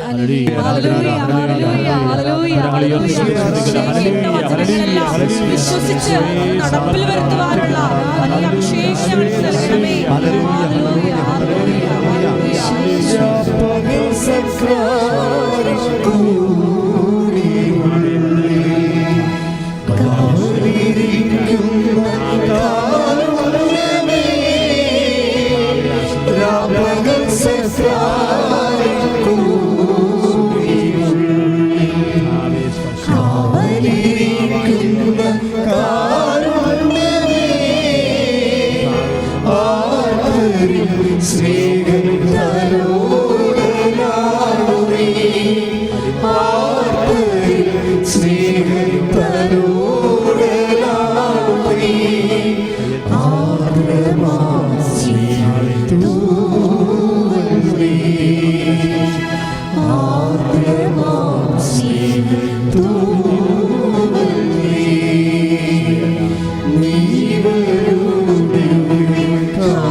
അമ്മയ്ക്ക് ചോദ്യങ്ങളില്ലായിരുന്നല്ല, തീർച്ചയായിട്ടും ചോദ്യങ്ങളുണ്ടായി. പക്ഷെ ഫണ്ടമെൻ്റൽ ക്വസ്റ്റ്യനാണ്. ദൈവത്തിൻ്റെ സ്നേഹവും ദൈവത്തിലുള്ള വിശ്വാസവും ദൈവത്തിലുള്ള പ്രത്യാശയും എല്ലാം കണക്കിലെടുത്തുകൊണ്ടാണ് ഒരു ചോദ്യമുണ്ടായത്. നമുക്ക് ചോദ്യമുണ്ടാകാം, പക്ഷേ ദൈവത്തെ നിരാകരിച്ചുകൊണ്ടാണ് പലരും ചോദിക്കുന്നത്. ദൈവം പ്രാർത്ഥനയ്ക്ക് ഉത്തരം നൽകുന്നില്ല, അല്ലെങ്കിൽ ഞാൻ പാപിയാണെന്നുള്ളൊരു കൺക്ലൂഷൻ എത്തിക്കൊണ്ട് നെഗറ്റീവായിട്ടാണ് ആൾക്കാർ ചോദ്യങ്ങൾ ചോദിക്കുന്നത്. അമ്മ പോസിറ്റീവായിട്ടാണ് ചോദ്യങ്ങൾ ചോദിക്കുന്നത്. This the difference between the Mary and the people. എല്ലാവരും നെഗറ്റീവായിട്ട് ദൈവത്തോട് ചോദിക്കും, എന്താ ഇങ്ങനെ ചെയ്തതെന്ന്. അമ്മ പോസിറ്റീവായിട്ട് ചോദിക്കും, ദൈവത്തിലെ നമ്മൾ ദൈവത്തോട് ഒരു കാര്യങ്ങളെ ഒരു വിഷയത്തിൽ നമ്മളോട് പറഞ്ഞതും വചനത്തിനനുസരിച്ചും ഘടകവിരുദ്ധമായിട്ടാണ് അനുഭവമെങ്കിൽ ദൈവത്തോട് നമുക്ക് ചോദിക്കാം. പക്ഷേ with faith, with hope, with love ദൈവത്തോട് ചോദിക്കാം. അമ്മയെപ്പോലെ സ്നേഹത്തോടെ ചോദിക്കാം, പ്രത്യാശയോടെ ചോദിക്കാം, അതുപോലെ തന്നെ വിശ്വാസത്തോടെ ചോദിക്കാം. അമ്മ എന്താണ് സ്നേഹത്തോടെ ചോദിച്ചത്? അമ്മ എന്താണ് വിശ്വാസത്തോടെ ചോദിച്ചത്? അമ്മ എന്താ പ്രത്യാശത്തോടെ ചോദിച്ചത് ദൈവത്തോട്? ഇത് എങ്ങനെ സംഭവിക്കും? അതാണ് ചോദ്യം. അപ്പോൾ ദൈവം കൃത്യമായ മണിമണി പോലെ ഉത്തരം പറയും. മര്യാദയൊക്കെ ചോദിച്ചാൽ ദൈവത്തിന് കുഴപ്പമില്ല. സാത്താൻ്റെ അരൂപി സ്വീകരിച്ചുകൊണ്ട് ലോകത്താനായിട്ട് ചോദിക്കുമ്പോഴാണ് പ്രാർത്ഥനയ്ക്ക് ഉത്തരവില്ലാത്തത്. എൻ്റെ ക്ലേശങ്ങൾ ദൈവത്തോട് നീ സൗമ്യനസ്വത്തോടെ ചോദിക്കണം. How it will happen? ഇതെങ്ങനെ സംഭവിക്കും? അപ്പോൾ ദൈവം പറയുന്ന ഉത്തരവുണ്ട്. എന്താണ്? പരിശുദ്ധാത്മാവും നിൻ്റെ മേൽ വരും. ഇപ്പോൾ വിശുദ്ധ ലൂക്കാ 1:34, വിശുദ്ധ ലൂക്കാ 1:35. എന്താ ചോദ്യങ്ങൾ രണ്ടും? അമ്മയുടെ സമരസപ്പെടുന്ന വളരെ ഹൃദ്യമായ ദൈവത്തെ വിശ്വസിക്കുന്ന, ദൈവത്തിൻ്റെ വചനത്തെ വിശ്വാസത്തിലെടുത്തുകൊണ്ട് ദൈവത്തിൻ്റെ സ്നേഹം കട്ടയിൽ ചെയ്യാത്ത രീതിയിൽ വളരെ സോഫ്റ്റ് ടച്ചായിട്ടൊരു ചോദ്യമാണ്. എന്താ ചോദിക്കണത്? ഇതെങ്ങനെ സംഭവിക്കും? എന്താ കാരണം? ഞാൻ പുരുഷനെ അറിയുന്നില്ലല്ലോ. എന്ത് ഗ്രേറ്റ് ചോദ്യമാണത്. എന്തോ ഒരു വലിയ, അത് കേൾക്കുമ്പോൾ നമുക്ക് അഭിഷേകം ഉണ്ടാവും. അതിന് മാലാഖ സൗമ്യനസ്വത്തോടെ മറുപടി പറയും. ഇതിൻ്റെ അത് വന്നിരിക്കുന്നത് ബോഡി ലാംഗ്വേജിൽ വന്ന പ്രശ്നമാണിത്. Tone and body language. സക്രിയയും അമ്മയും തമ്മിലുള്ള വ്യത്യാസം, രണ്ടുപേരും മംഗളവാർത്ത കേട്ട ആൾക്കാരാണ്. പക്ഷേ ബോഡി ലാംഗ്വേജ് വല്യപ്പൻ്റെ ഇതൊരു പെശകായിപ്പോയി. അതാണ് പ്രശ്നമായിപ്പോയത്. വല്യപ്പൻ ചോദിച്ച ചോദ്യം മാലാഖയ്ക്ക് ഇഷ്ടപ്പെടാഞ്ഞതിൻ്റെ കാരണം അതിൽ വിശ്വാസവും സ്നേഹവും പ്രത്യാശയില്ലാഞ്ഞതാണ്. അതാണ് സക്കറിയ വല്യപ്പന് പറ്റിയ അബദ്ധം. അയാൾ പുരോഹിതനാണെങ്കിലും ഒരു കഥയില്ല. കഥയില്ലാത്ത എത്രയോ പുരോഹിതന്മാരുണ്ട്. കർത്താവിൻ്റെ വചനം ആഴമായി വിശ്വസിക്കാൻ ഞാനവരെ കുറ്റം പറയുകയല്ല. ഞാനൊരു ദിവസം ഒരു വചനത്തെക്കുറിച്ച് പറഞ്ഞപ്പോൾ ഒരു വ്യക്തി എന്നോട് വചനം മറുവചനമെന്ന് പറഞ്ഞു. ഞാൻ വചനം തിരുവചനം എന്നാണ് പറഞ്ഞത്. അപ്പം എൻ്റെ അടുത്ത വചനത്തോട് ആഭിമുഖ്യമില്ലാത്തവരുണ്ട് സഭയിൽ, ഇല്ലെന്ന് പറഞ്ഞിട്ട് കാര്യമില്ല. അവർ വേറെ രീതിയിലാണ് വചനത്തെ വ്യാഖ്യാനിക്കണതും കാണാൻ ശ്രമിക്കണതും, അല്ലാതെ പരിശുദ്ധാത്മാവിൻ്റെ വഴികളിലല്ല. വചനത്തെ എല്ലാവരും വിശ്വസിക്കുന്നുണ്ട്. പരിശുദ്ധാത്മാവിൻ്റെ നിറവോടും പരിശുദ്ധാത്മാവിൻ്റെ വഴികളോടും ദൈവത്തിൻ്റെ പദ്ധതികളോടും കൂടിയല്ലേ നമ്മുടെ രക്ഷാകര പദ്ധതിയല്ലേ വചനം. അല്ലാതെ ഓരോരോ സാമൂഹ്യ വിഷയം ഉണ്ടാകുമ്പോൾ അതിനൊക്കെ ദുർവ്യാഖ്യാനം ചെയ്യേണ്ടതാണ് വചനം. No never. അപ്പോഴേ അങ്ങനെ വരുമ്പോഴുണ്ടാകുന്ന പ്രശ്നം, സക്രിയയ്ക്ക് പറ്റിയ അബദ്ധം എന്താണ്? ബോഡി ലാംഗ്വേജ് വല്യപ്പൻ്റെത് പെശകായിപ്പോയി. അതാണ് കുഴപ്പമായിപ്പോയത്. പിന്നെ എന്താണ്? അങ്ങനെ ഫേസും ഒക്കെ പോയി കാണും, സ്റ്റോണൊക്കെ എല്ലാം പെശകായി കാണും. അതുകൊണ്ടാണ് ഗബ്രിയേൽ എടുത്തിട്ട് നിലത്തിട്ട് കുത്താൻ പോകുകയായിരുന്നു. പിന്നെ വേണ്ടെന്ന് വെച്ചിട്ട് പോകുന്നതാണ്. വലിയൊരു നല്ല കാര്യം കൊണ്ട് വന്നതാണ്, ആകപ്പാട് ചളുവായി പിരിഞ്ഞത്. ദൈവം നമ്മുടെ അടുത്ത് നല്ല കാര്യം കൊണ്ട് വരുമ്പോഴും അത് ചളുവായി പോണത് നമ്മുടെ കയ്യിരിപ്പ് കൊണ്ടാണ്. വേറെ കുഴപ്പമില്ല എന്നത്. ഈ സക്കറിയായോട് പറഞ്ഞ അതേ കാര്യം തന്നെയാണ് മറിയത്തോട് പറയണത്. പക്ഷെ മറിയത്തിൻ്റെ ബോഡി ലാംഗ്വേജ് കറക്റ്റായിരുന്നു, മറിയത്തിൻ്റെ ടോൺ ഓഫ് വോയിസ് കറക്റ്റായിരുന്നു. ഇതെങ്ങനെ സംഭവിക്കും? എന്താണ് കാരണം? ഞാൻ പുരുഷനെ അറിയുന്നില്ലല്ലോ. ഒരു കന്യയായ സ്ത്രീ കന്യാത്വത്തെ വ്രതമായി എടുത്തുകൊണ്ട് ദൈവത്തെ ദൈവത്തിന് വേണ്ടി ജീവിക്കാൻ തീരുമാനിച്ചൊരു വ്യക്തി അറിയേണ്ട മൗലികമായ കാര്യങ്ങൾ സൗമ്യതയോടെയാണ് ദൈവത്തോട് ചോദിക്കുന്നത്. അപ്പോൾ ദൈവം വളരെ കൃത്യമായിട്ട് മറുപടി പറയും. എന്താണ്? പരിശുദ്ധാത്മാവ് നിൻ്റെ മേൽ വരും. എന്തോ ഒരു മനോഹരമായ ഉത്തരം. അമ്മയോട് വളരെ പിന്നെ കുറച്ചുകൂടി കൃത്യമായിട്ട് പറയും. എന്താണ്? അത്യുന്നതൻ്റെ ശക്തി.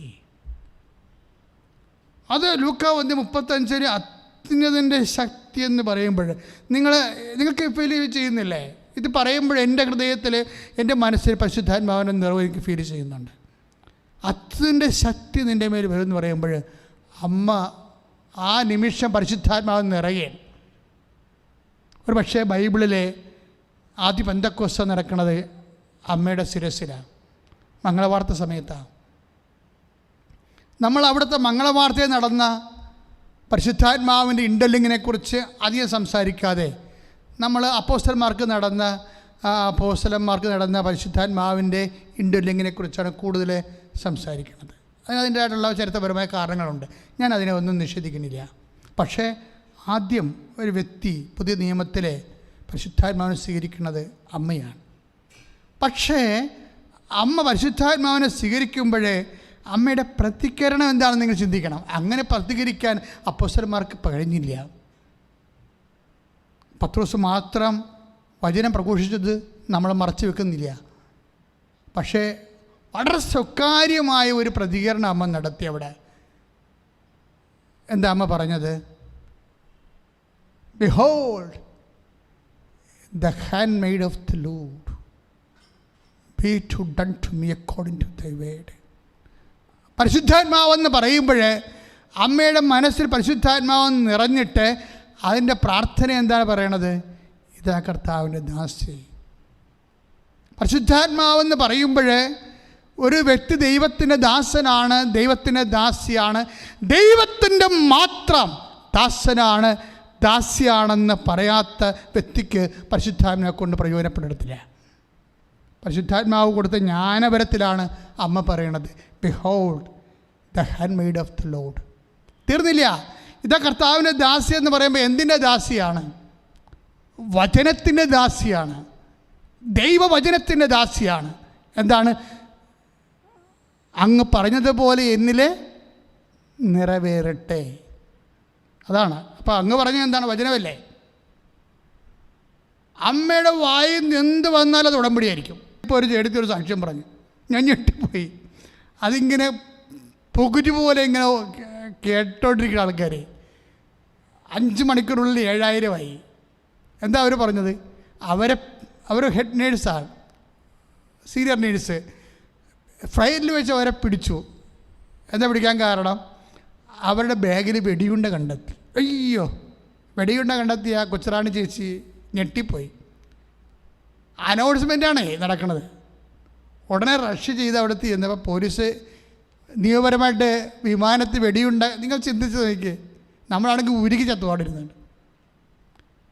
ഈ മനുഷ്യത്തെ ആ സമയത്ത് വിളിച്ചത് എൻ്റെ കൃപാസനം മാതാവേ എന്നാണ് വിളിച്ചത്.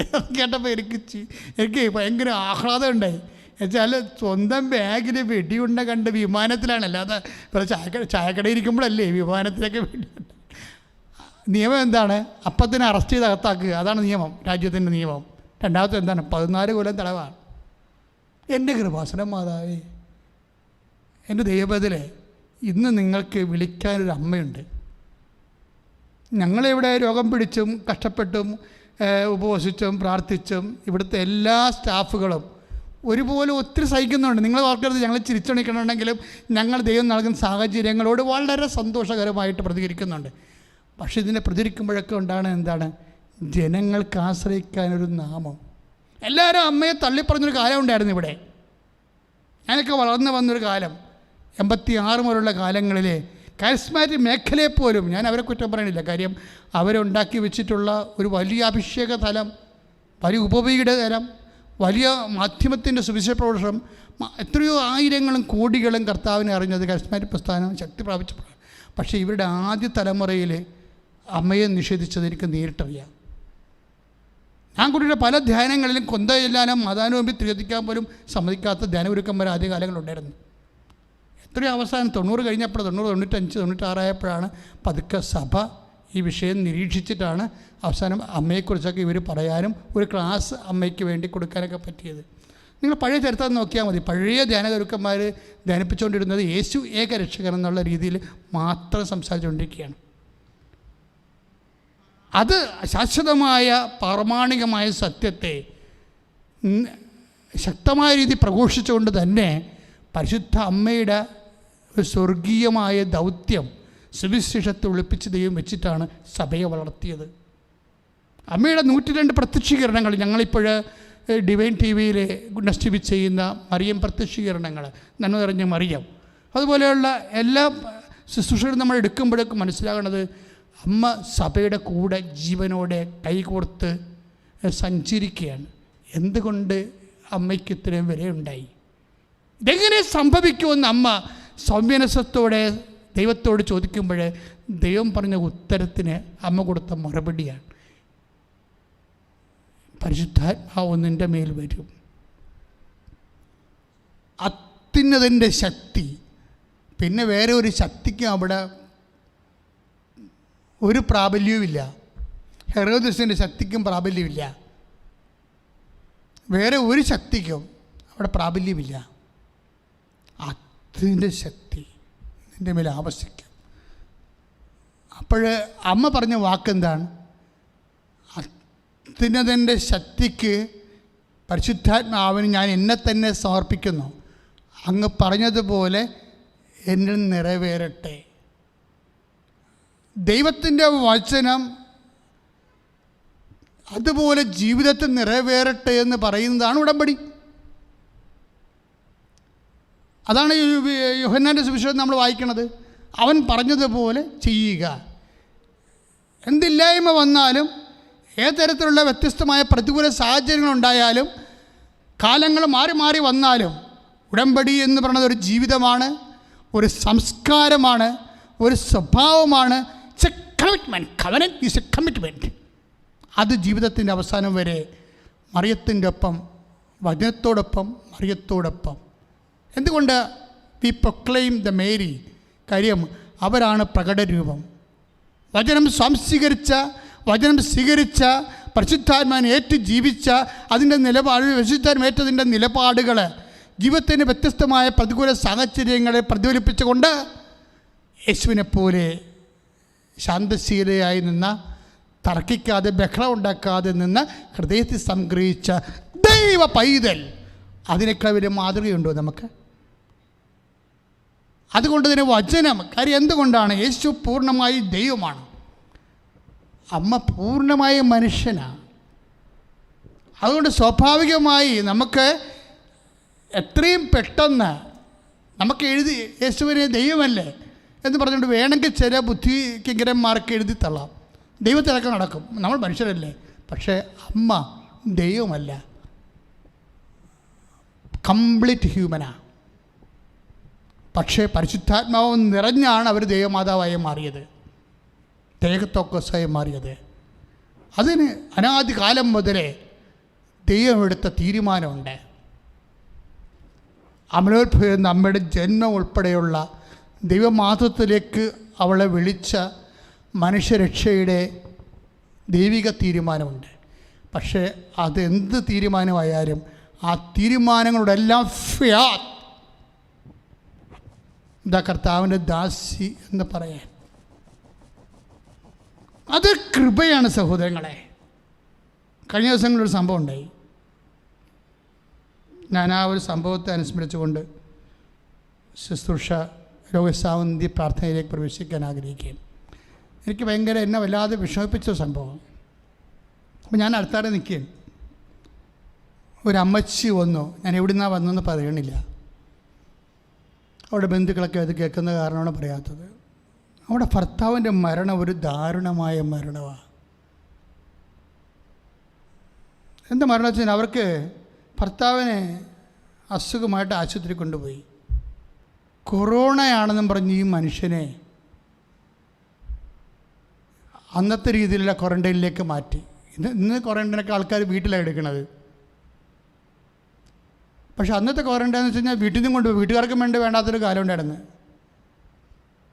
ഇപ്പോൾ വാക്സിനൊക്കെ എടുക്കണമെന്ന് പറഞ്ഞില്ല, എല്ലാവരും വാക്സിൻ കൃത്യമായിട്ട് എടുക്കണം. അതുകൊണ്ടാണ് ഇപ്പോൾ ആൾക്കാർ കുറച്ചെങ്കിലുമൊക്കെ നമുക്കൊരു പൊതുജീവിതം ഉള്ളത്. അനേകം മനുഷ്യരുടെ പ്രാർത്ഥന, കൃപാസനത്തിന് എന്തുമാത്രം പ്രാർത്ഥനകൾ നടന്നിട്ടുണ്ട് ഈ വാക്സിൻ കണ്ടുപിടിക്കാൻ വേണ്ടി.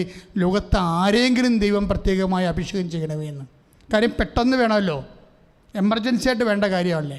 ആൾക്കാരിങ്ങനെ മരിച്ചു കൂടിക്കൊണ്ടിരിക്കണം, അതൊരു കാലമല്ലേ. നമ്മൾ സൂക്ഷിക്കാനുള്ളത് ദൈവം ബുദ്ധിയും ബോധവും വിവേകവും മനുഷ്യന് കൊടുത്തിട്ടുണ്ട്. അത് അപ്പോഴപ്പോൾ വന്ന് ദൈവം ഇങ്ങനെ പറഞ്ഞുകൊണ്ടിരിക്കാനല്ല, നമ്മൾ തന്നെ സൂക്ഷിക്കാൻ വേണ്ടിയുള്ളതാണ്. ഞാൻ പറഞ്ഞു വരുന്നതിൻ്റെ വിഷയം, ഈ അപ്പച്ചൻ്റെ ബോഡി അവർ കത്തിച്ച് കളഞ്ഞു. വീട്ടിൽ നിന്ന് എങ്ങനെയാണ് പോയത്? വീട്ടിൽ നിന്ന് പോയത് അപ്പൻഡിക്സിൻ്റെ അസുഖമായിട്ട് പോയതാണ്. അപ്പൻഡിക്സിൻ്റെ അസുഖമായിട്ട് പോയ ആൾ, ആ അമ്മച്ചി എന്നോട് കരഞ്ഞ് പറയണം, ഞാൻ അവസാനം കാണുമ്പോൾ ഞങ്ങൾ ആരും അടുപ്പിക്കുന്നില്ലായിരുന്നു വെച്ചാന്ന് പറയും. പക്ഷേ അപ്പൻഡിക്സിൻ്റെ അസുഖമായിട്ട് പോയത് ആളെ ശ്രദ്ധിക്കാതെ കൊറോണയാണെന്ന് പറഞ്ഞ് മാറ്റിയിട്ട് ഇന്നും അമ്മച്ചി വിശ്വസിക്കണില്ല ആ മനുഷ്യന് കൊറോണ ഇല്ലായിരുന്നു. അത് വീട്ടിൽ ആരെയും ആർക്കും ഇല്ല. കാര്യം നല്ല എനർജറ്റിക് ആയിട്ടിരുന്നൊരു മനുഷ്യനല്ലേ, വളരെ ഹാപ്പി ആയിട്ടിരുന്നൊരു മനുഷ്യൻ. വയറിനൊരു വേദന ഉണ്ടായിരുന്നു, അതിനെ കൊണ്ട് കൊണ്ടുചെന്നതാണ്. പക്ഷെ കൊണ്ടുചെന്ന കൂട്ടത്തിൽ ആളെ തട്ടിക്കളഞ്ഞ് ക്വാറൻറ്റൈനിലേക്ക്. അവിടെ കിടന്ന ക്വാറൻറ്റൈനിൽ കിടന്ന രോഗികളുടെ രോഗങ്ങൾ പിടിച്ച് ആൾ കത്തിച്ച് കളയണ അവസ്ഥയിലായിപ്പോയി. അപ്പോൾ കാണാൻ പോലും പറ്റിയില്ലെന്ന് പറയുമ്പോഴേ ഞാൻ ഇങ്ങനെ ഈ ലോകത്തിൻ്റെ ഉപ്പ് തൂണ് പോലെ നിൽക്കുകയാണ് കേട്ടിട്ട്. എനിക്കാണ് സഹിക്കാൻ പറ്റണില്ല. ഇങ്ങനെയൊക്കെ നടക്കണമല്ല നമ്മുടെ ലോകത്തു നിന്ന്. അപ്പോൾ ഞാൻ നിങ്ങൾക്ക് പറയണമെങ്കിലേ, നിങ്ങളുടെ ഭർത്താവാണെങ്കിൽ നിങ്ങളോട് ചിരിച്ചുകൊണ്ട് ആശുപത്രിയിലോട്ട് പോയിട്ട് തിരിച്ച് കത്തിച്ച് പോയെന്ന് പറഞ്ഞാൽ നിങ്ങൾക്ക് എന്ത് തോന്നും? ഞാൻ കർത്താവിനോട് ചോദിച്ചു, കർത്താവ് വാട്ട് ഹാപ്പൻഡ്?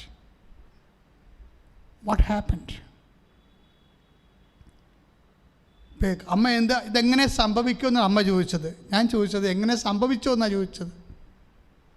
രണ്ടും ചോദ്യം ഒന്ന് തന്നെ. ഞാൻ യേശുവിനോട് സ്നേഹത്തോടെ തന്നെയാണ് ചോദിച്ചത്. കാര്യം എന്താണെന്നറിയാം, ഇതുപോലെയുള്ള സങ്കടക്കാർ ഇനി വന്നാൽ ഞാൻ എന്ത് പറഞ്ഞു കൊടുക്കുമോ അവരോട്? എന്ത് പറഞ്ഞ് അവരെ ആശ്വസിപ്പിക്കുമോ? എനിക്കറിയാൻ പാടില്ല. അതുകൊണ്ട് ഞാൻ അവർ പോയി കഴിഞ്ഞപ്പോൾ തന്നെ കർത്താവിൻ്റെ ആൾത്താരെ കർത്താവിൻ്റെ കാര്യം കെട്ടിവിടെ ഞാൻ ജീസസ് വാട്ട് ഹാപ്പൻഡ് എന്ന് ചോദിച്ചിട്ട് ഞാൻ തിരിച്ചു വന്ന ആൾത്താരെ എന്ന് എൻ്റെ വചനം ഓപ്പൺ ചെയ്തപ്പോൾ എനിക്ക് കിട്ടിയ വചനമുണ്ട്. അത് ഗംഭീരമായൊരു വചനമാണ്. ഈ വചനത്തിലൂടെ എൻ്റെ മക്കളെ, നിങ്ങൾക്കൊരു 10-12 വയസ്സെങ്കിലും ആയെങ്കിൽ വചനത്തിലൂടെ കർത്താവ് സംസാരിക്കുന്ന വിഷയത്തിലേക്ക് നിങ്ങൾ പരിശീലനം നേടണം കേട്ടോ. കാര്യം എല്ലാവരോടും ദൈവം സംസാരിക്കും. നമ്മൾ ദൈവത്തിൻ്റെ വചനം, വിശുദ്ധി എന്ന് പറഞ്ഞാൽ എന്താണ്? ദൈവത്തിൻ്റെ വചനം പാലിച്ച് ജീവിക്കുന്നതാണ് വിശുദ്ധി എന്ന് പറയുന്നത്. അല്ലാതെ നമുക്ക് വേറെ ഇങ്ങനെ അളന്നും തൂക്കിയും തരണ വിശുദ്ധിയില്ല. നമ്മുടെ വിശുദ്ധി എന്താണ്? കർത്താവിൻ്റെ വചനങ്ങൾ പാലിച്ചു, പരിശുദ്ധാത്മാവിൻ്റെ വരപ്രസാദങ്ങളോടുള്ള ജീവിതത്തിലാണ് വിശുദ്ധി എന്ന് പറയണത്. അതുകൊണ്ടാണ് എപ്പോഴും നിയമങ്ങളെ എപ്പോഴും പൗലോസ് അപ്പോസ്തലൻ കർക്കശമായിട്ട് എതിർക്കുന്നത്. നിയമത്താലല്ല ഞാൻ നീതീകരിക്കപ്പെട്ടത്, കർത്താവിൻ്റെ വചനത്താലാണ്, വിശ്വാസത്താലാണെന്നൊക്കെ പറയണത്. എന്താണ്? വിശ്വാസത്തിൻ്റെ വചനത്തിലാണ് നമ്മൾ വിശ്വസിക്കുന്നത്. അവിടെ നിന്നാണ് വിശുദ്ധി ഉണ്ടാകുന്നത്. അതുകൊണ്ട് പൗലോസ് അങ്ങനെ സംസാരിക്കും. അപ്പോൾ എനിക്ക് കർത്താവ് എന്നോട് പറഞ്ഞത് 17:10 എന്താ 17:10 എന്ന് പറഞ്ഞിരിക്കുന്നത് അറിയോ? അതായത്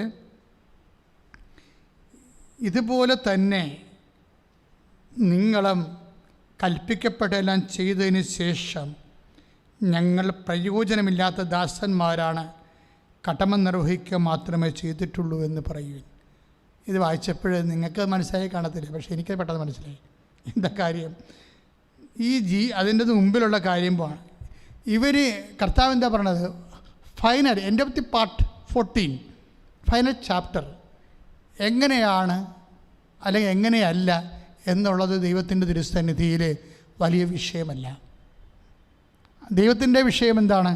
കടമ നിർവഹിച്ചിട്ടുണ്ടോ ഇല്ലയോ. നീ ഇന്ന് ഭർത്താവിനെക്കുറിച്ച് നിലവിളിക്കുന്നു, അത് ശരിയാ. അല്ലെങ്കിൽ ഭാര്യയെക്കുറിച്ച് നിലവിളിക്കുന്നു, അത് ശരിയാ. നിൻ്റെ മക്കളെക്കുറിച്ച് നിലവിളിക്കുന്നു, അത് ശരിയാ. പക്ഷേ അല്ലെങ്കിൽ മാതാപിതാക്കന്മാരെക്കുറിച്ച് നിലവിളിക്കുന്നു, അത് ശരിയാ. പക്ഷേ ജീവിച്ചിരുന്നപ്പോൾ അവരോടുള്ള കടമ നിർവഹിച്ചിട്ടുണ്ടോ ഇല്ലയോ, അതിലാണ് നീ സങ്കടപ്പെടേണ്ടതെന്ന്. Praise the Lord.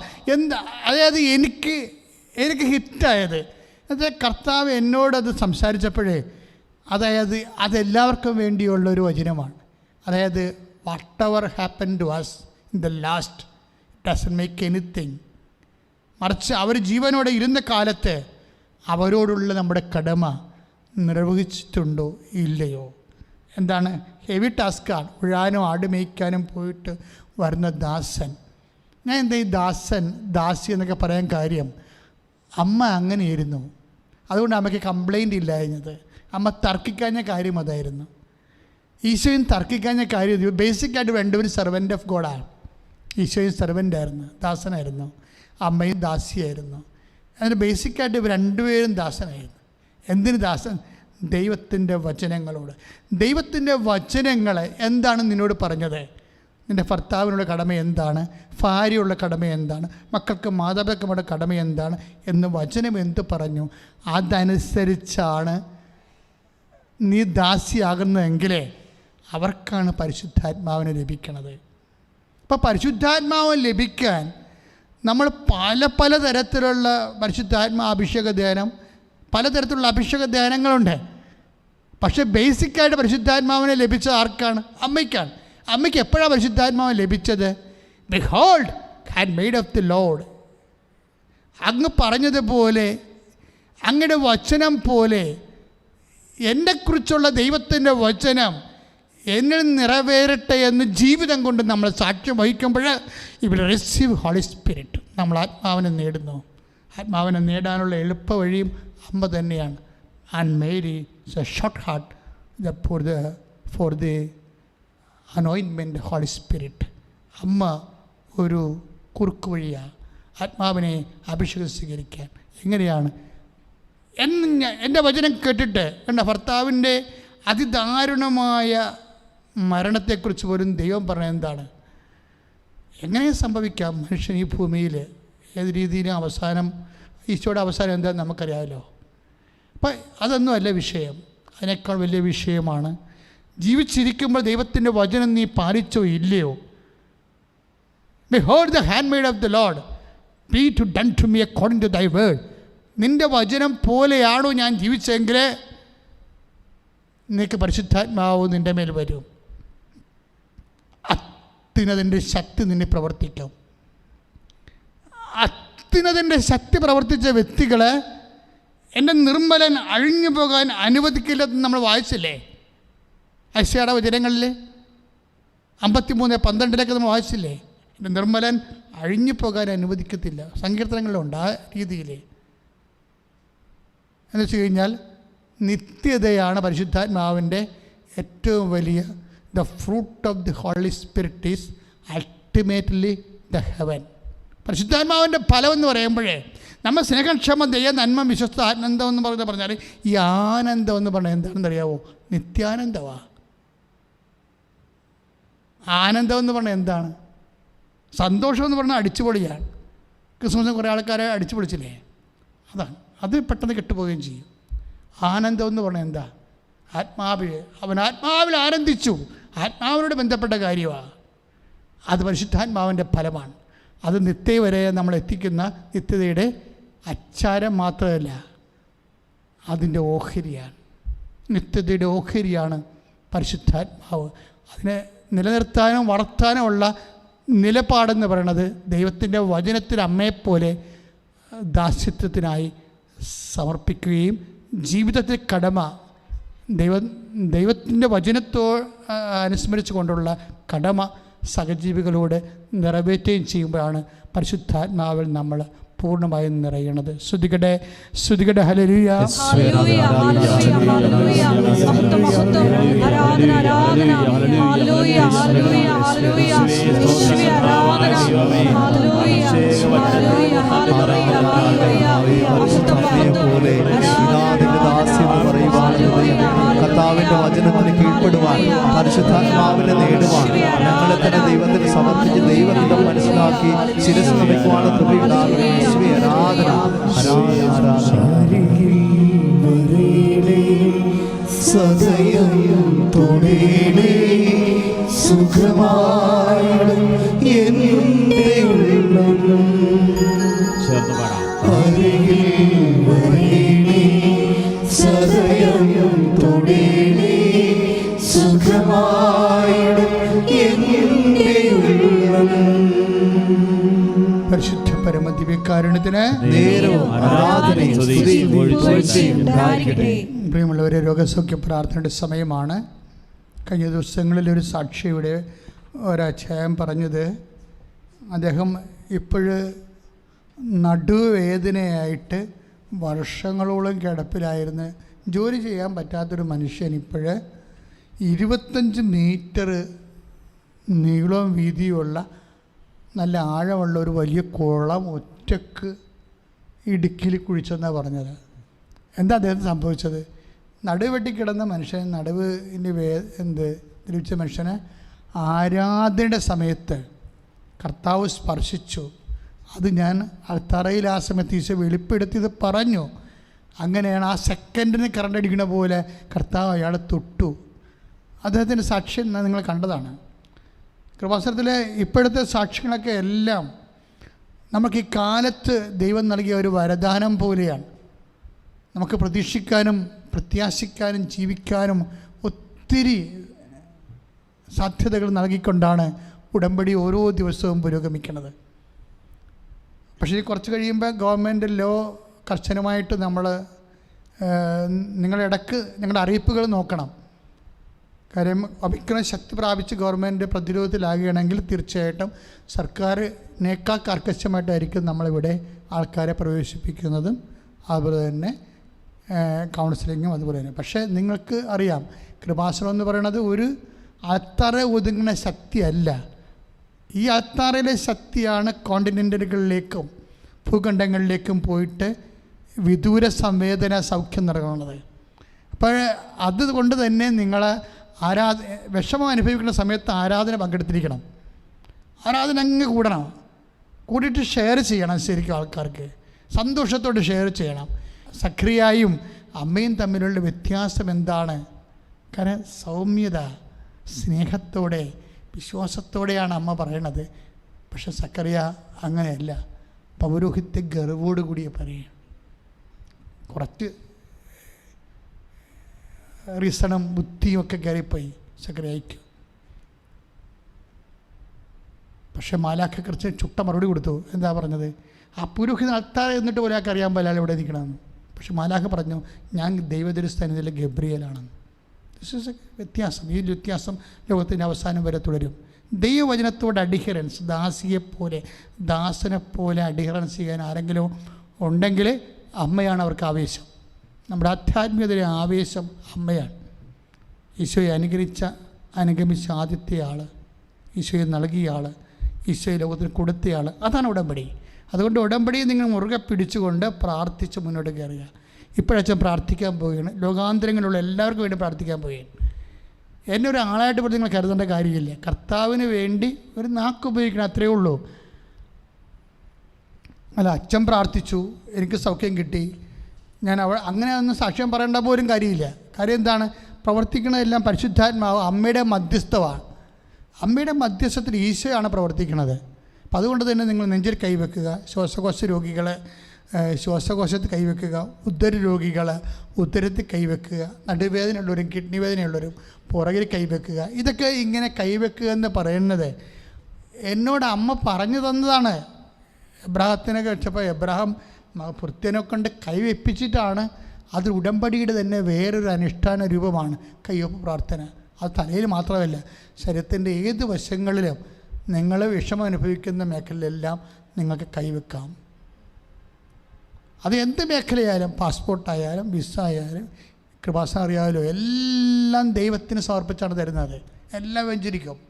എന്തെങ്കിലും നിങ്ങൾക്ക് തന്നിട്ടുണ്ടെങ്കിൽ അത് കർത്താവ് പരിശുദ്ധയുടെ മധ്യസ്ഥത്തിൽ ഈശോ കേൾപ്പിച്ചിട്ടാണ് തിരിച്ചു തരുന്നത്. കൃപാസനം പത്രം പ്രത്യേകിച്ച്.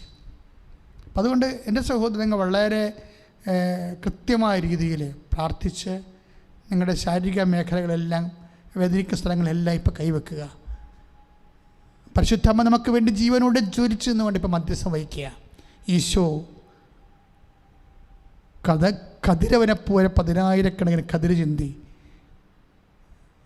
നമ്മളെ അനുഗ്രഹിക്കുന്ന വലിയ അഭിഷേക സമയമാണ്.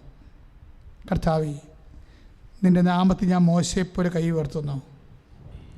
കർത്താവേ, നിൻ്റെ നാമത്തിൽ ഞാൻ ജോഷുവയെപ്പോലെ കൈ ഉയർത്തുന്നു. കർത്താവേ, നിൻ്റെ നാമത്തിൽ അപ്പോസ്തലന്മാരെപ്പോലെ കൈ ഉയർത്തുന്നു. കർത്താവേ, അനേകം മക്കൾ നിൻ്റെ നാമത്തിൽ വിശ്വസിക്കുന്നു. കർത്താവേ, അനേകം മക്കൾ ഇപ്പോഴും നിൻ്റെ നാമത്തിൽ വിശ്വസിച്ചുകൊണ്ട് അവരുടെ ശരീരത്തിൻ്റെ വ്യത്യസ്തമായ ഇടങ്ങളിൽ കൈവച്ചിരിക്കുന്നു. കർത്താവെ, കിടന്നുകൊണ്ട് പ്രാർത്ഥിക്കുന്നുണ്ട്. കർത്താവ് ഇപ്പോഴേ കിടന്നുകൊണ്ട് പ്രാർത്ഥിക്കുന്നുണ്ട്. കർത്താവ് ഇപ്പോൾ ഷുഗർ രോഗികളുണ്ട്. കർത്താവ് പ്രാർത്ഥിക്കുന്നവർ, മൂത്രം പോകാത്തവരുണ്ട്. കർത്താവ് മൂത്രം കട്ടിയായി പോകുന്നവർ, മൂത്രം മഞ്ഞയായി പോകുന്നവരുണ്ട്. ഈശോയെ, അവരെല്ലാം സ്പർശിക്കുന്നത് പ്രവർത്തിക്കുന്നു. ഈശോയെ, കർത്താവെ, മുടി കൊഴിയുന്നവരെ, ശരീരത്തിലേക്ക് കർത്താവ് വ്യത്യസ്തമായ പാടുകൾ വരുന്നവരെ, കുരുക്കൾ വരുന്നവരെ, കഴിക്കുന്ന മരുന്നിൻ്റെ റിയാക്ഷൻസ് ഉണ്ടാകുന്നവർ പ്രാർത്ഥിക്കുന്നുണ്ട്. ഈശോയെ, ചെറിയ ഗർഭപാത്രമുള്ളവർ, കുഞ്ഞു ഗർഭപാത്രമുള്ളവർ, അത് കാരണം മക്കൾ ഉണ്ടാവാത്തവർ അടിവരെ കൈവച്ചുകൊണ്ട് പ്രാർത്ഥിക്കുന്നുണ്ട്. ഈശോയെ, ബലൂണിനെ പോലെ അത് വീർപ്പിക്കണമെന്ന് പ്രാർത്ഥിക്കുന്നു. ഈശോയെ, അതിലേക്ക് കുഞ്ഞുങ്ങളെ അങ്ങ് നിക്ഷേപിച്ചു കൊടുക്കണം പ്രാർത്ഥിക്കുന്നു. കർത്താവെ, യേശു ക്രിസ്തുവേ, നിന്റെ ഉന്നതമായ നാമത്തിന് സ്വത്രം ചെയ്യുന്ന കർത്താവെ, ഈശോയെ അങ്ങയുടെ തിരുസന്നിധി കർത്താവെ, ഈശോയെ, പ്രണയബദ്ധരായി പോയ മനുഷ്യരുണ്ട്. ഈശോയെ, ദൈവത്തിൽ നിരക്കാത്ത ബന്ധം ഭാവിയിലത് വിശ്വാസ തകർച്ചയ്ക്ക് കാരണമാകുമെങ്കിൽ യേശുവിൻ്റെ നാമത്തെ ബന്ധിക്കപ്പെടട്ടെ. കർത്താവെ, യേശുവിൻ്റെ കർത്താവെ, ഈ ജീവിതം കൊണ്ട് കർത്താവെ, ഈ ജീവിതത്തിന് വേണ്ടി മാത്രമല്ല കർത്താവെ ഞങ്ങൾ അങ്ങനെ ആശ്രയിച്ചിരിക്കുന്നത്, നിത്യത വരെ അങ്ങയുടെ കൂടെ സഞ്ചരിക്കാൻ, അങ്ങയ്ക്ക് വേണ്ടി ജീവിക്കുവാൻ. കർത്താവെ, ലോകത്തിലെ പാപത്തിൽ നിന്നും കർത്താവെ, മറ്റ് പലതരത്തിലുള്ള ബന്ധനങ്ങളിൽ നിന്ന് കർത്താവ് അകപ്പെട്ടു പോയവര്, കുരുക്ക് അകപ്പെട്ടിരുന്ന യേശുക്രിസ്തു ഉന്നതമായ നാമത്തിൽ കുരുക്കുകൾ വെട്ടിമുറിക്കപ്പെട്ട് പ്രാർത്ഥിക്കുന്നു. ഈശോയെ, മദ്യപാന ആസക്തികൾ, ലഹരിയുടെ ആസക്തികൾ, ജീവിതത്തിൻ്റെ മറ്റു തരത്തിലുള്ള ആസക്തികളിൽ നിന്ന് കർത്താവെ അങ്ങയുടെ വിശുദ്ധമായ രക്തം തളിക്കണമെന്ന് പ്രാർത്ഥിക്കുന്നു. ഈശോയെ, തളിക്കണമെന്ന് പ്രാർത്ഥിക്കുന്നു.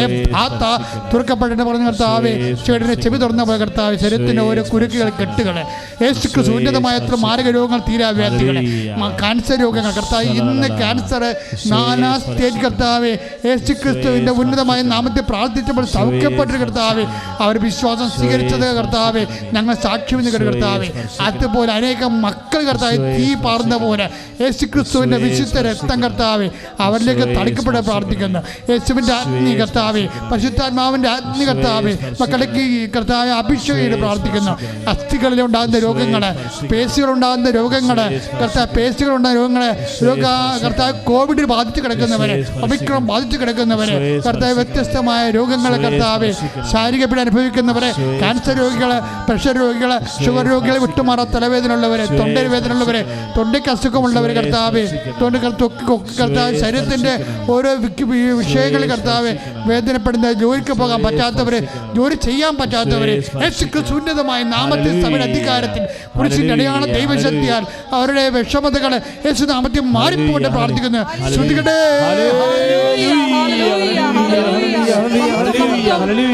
ആരാധന ഹല്ലേലൂയ, ഹല്ലേലൂയ. യേശുവേ നന്ദി.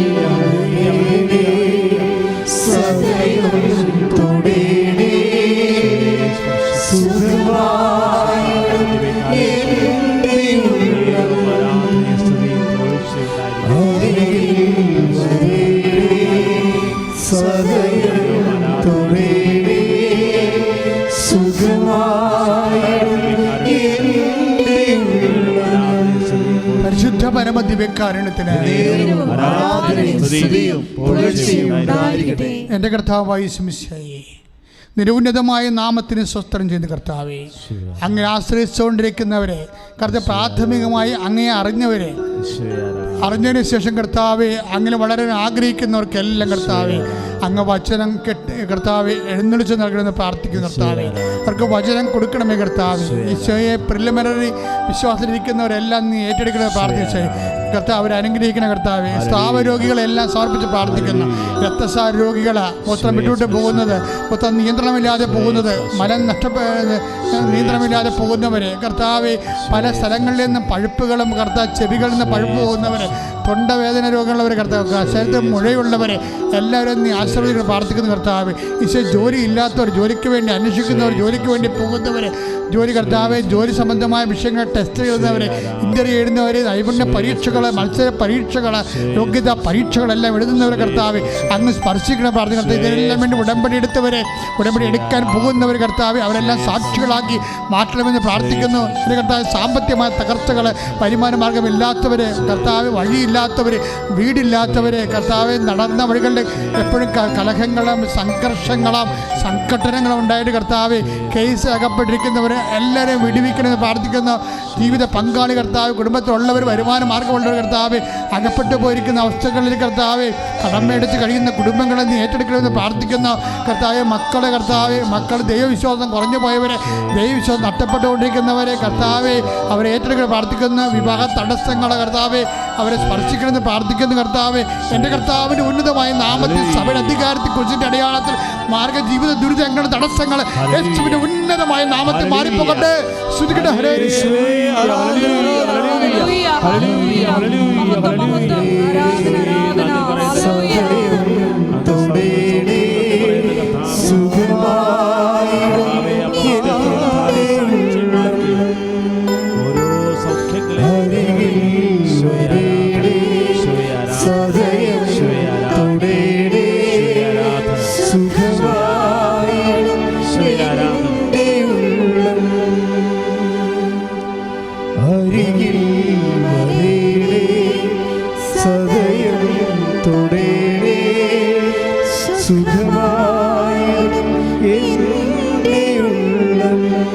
സ്തുതിക്കട്ടെ. Hallelujah, hallelujah, hallelujah. യേശുവേ ആരാധന, ആരാധന. Hallelujah, hallelujah, hallelujah. യേശുവേ നന്ദി. Hallelujah, hallelujah. ആരാധന, ആരാധന, ആരാധന. യേശുവേ നന്ദി, യേശുവേ മഹത്വം. Hallelujah, hallelujah, hallelujah. യേശുവേ ആരാധന, യേശുവേ ആരാധന. സ്നേഹമുള്ളവരെ, ഉടമ്പടി എടുക്കുവാനും പുതുക്കുവാനും മുൻകൂറായി രജിസ്റ്റർ ചെയ്ത് ഡേറ്റ് ഉറപ്പുവരുത്തുവാനുള്ള ഫോൺ നമ്പറാണ് ഇപ്പോൾ നിങ്ങളെ അറിയിക്കുക. അത് പ്രത്യേകമായി നിങ്ങൾ നോട്ട് ചെയ്യുക. താഴെ പറയുന്ന നമ്പറുകളിലാണ് നമ്മൾ വിളിച്ച് ബുക്ക് ചെയ്യേണ്ടത്. അതിതാണ് 98 47 48 15 87. രണ്ടാമത്തെ നമ്പർ 90 74 68 45 74. മൂന്നാമത്തെ നമ്പർ 81 38 04 51 98. ഈ 3 നമ്പറുകളിലാണ് ഉടമ്പടി എടുക്കുവാനും പുതുക്കുവാനുമായിട്ട് മുൻകൂറായി വിളിച്ച് രജിസ്റ്റർ ചെയ്യേണ്ടത്. അതോടൊപ്പം തന്നെ എല്ലാ ദിവസവും ഇവിടെ സാക്ഷ്യം പറയുവാനായിട്ട് നമുക്ക് അവസരമുണ്ട്. സാക്ഷ്യങ്ങളുള്ളവർ അത് പ്രത്യേകമായിട്ട് ഓർക്കുക. അതോടൊപ്പം തന്നെ ഉടമ്പടി ധ്യാനങ്ങൾ എല്ലാ ചൊവ്വാഴ്ചകളിലും നിങ്ങൾ ഓൺലൈനായിട്ട് വേണം പങ്കുചേരുവാനായിട്ട്. അതുകൊണ്ട് അതോടൊപ്പം തന്നെ ഷെക്കീന ടി വിയിലും അത് 11:30 മുതൽ 1:30 വരെ സമയങ്ങളിൽ സംപ്രേഷണം ചെയ്യുന്നുണ്ട്. എങ്കിലും നമ്മുടെ കൃപാസനം യൂട്യൂബ് ചാനൽ കഴിവതും എല്ലാവരും അത് യൂസ് ചെയ്യുക. നമുക്കറിയാം, കഴിവുള്ള എല്ലാവരും തന്നെ എല്ലാവർക്കും അത് ഷെയർ ചെയ്യുക. കാരണം പരിശുദ്ധ അമ്മയുടെ നാമത്തിൽ ദൈവവചനങ്ങൾ എല്ലാവരിലേക്കും നമ്മൾ കൊടുക്കാൻ വിളിക്കപ്പെട്ടിരിക്കുന്നു. ആയതിനാൽ സ്നേഹത്തോടുകൂടെ നിങ്ങളെല്ലാവരും ഇവിടുത്തെ എല്ലാ ധ്യാനങ്ങളും ശുശ്രൂഷകളും സാക്ഷ്യങ്ങളും എല്ലാവർക്കും ഷെയർ ചെയ്യണമെന്നും പ്രത്യേകമായിട്ട് ഓർമ്മിപ്പിക്കുകയാണ്. ഇപ്പോൾ നമ്മൾ ഈശോയുടെ അനുഗ്രഹത്തിന് വേണ്ടി ഒരുങ്ങുന്നു. എല്ലാവരും പ്രാർത്ഥനാപൂർവം ആയിരിക്കുക. സ്തുതിപ്പുകളോടെ യേശുവേ ആരാധന. Hallelujah, hallelujah, hallelujah. ശിരസ്സ് നമിച്ച് ദിവ്യകാരുണ്യനാഥന്റെ ആശീർവാദം സ്വീകരിക്കാം. നിങ്ങളെ ആശീർവദിക്കുന്നു. കരങ്ങൾ ഉയർത്തിക്കൊണ്ട് ശക്തമായി സ്തുതിക്കട്ടെ. Hallelujah, hallelujah, hallelujah, hallelujah, hallelujah. യേശുവേ സ്തോത്രം, യേശുവേ നന്ദി, നന്ദി കർത്താവേ, സ്തോത്രം ദൈവമേ, ഹല്ലേലൂയ. ഇത് കർത്താവ് നമ്മളെ ആശീർവദിക്കുക. ഉടമ്പടിയുടെ ഓരോ നിയോഗങ്ങളുടെ മേല് നിങ്ങൾ സമർപ്പിച്ച 6 നിയോഗങ്ങളുടെ മേല് നമ്മൾ പുതുക്കി സമർപ്പിച്ച നിയോഗങ്ങളുടെ മേല് പതിപ്പിക്കുകയാണ്. അമ്മയുടെ മാതൃസഭയുടെ കൃപാസനം പ്രത്യക്ഷയുടെ സന്നിധാനത്തിൽ വന്ന് പ്രാർത്ഥിച്ചു പോയിട്ടുള്ള ഓരോ ദൈവമക്കളുടെ മേലും കർത്താവിന്റെ ദിവികാരുടെ സ്പർശം നൽകുകയാണ്. ബഹുമാനപ്പെട്ട ജോസഫിന്റെ കയ്യൊപ്പ് ശുശ്രൂഷിച്ച ഓരോ രോഗികളുടെ മേലും ദിവികാരുണ്യത്തിന്റെ സ്പർശനം നൽകുകയാണ്. ഈശോ സൗഖ്യപ്പെടുത്തുകയാണ്. Hallelujah, hallelujah, hallelujah. ഈശോയെ ആരാധന.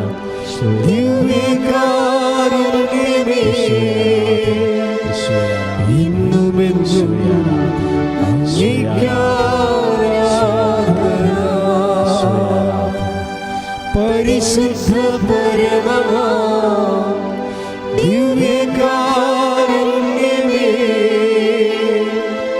ഇന്നുമെന്നും അങ്ങേയ്ക്കാരാധന. പരിശുദ്ധ പരമമാ ദിവ്യകാരുണ്യമേ, ഇന്നുമെന്നും അങ്ങേയ്ക്കാരാധന.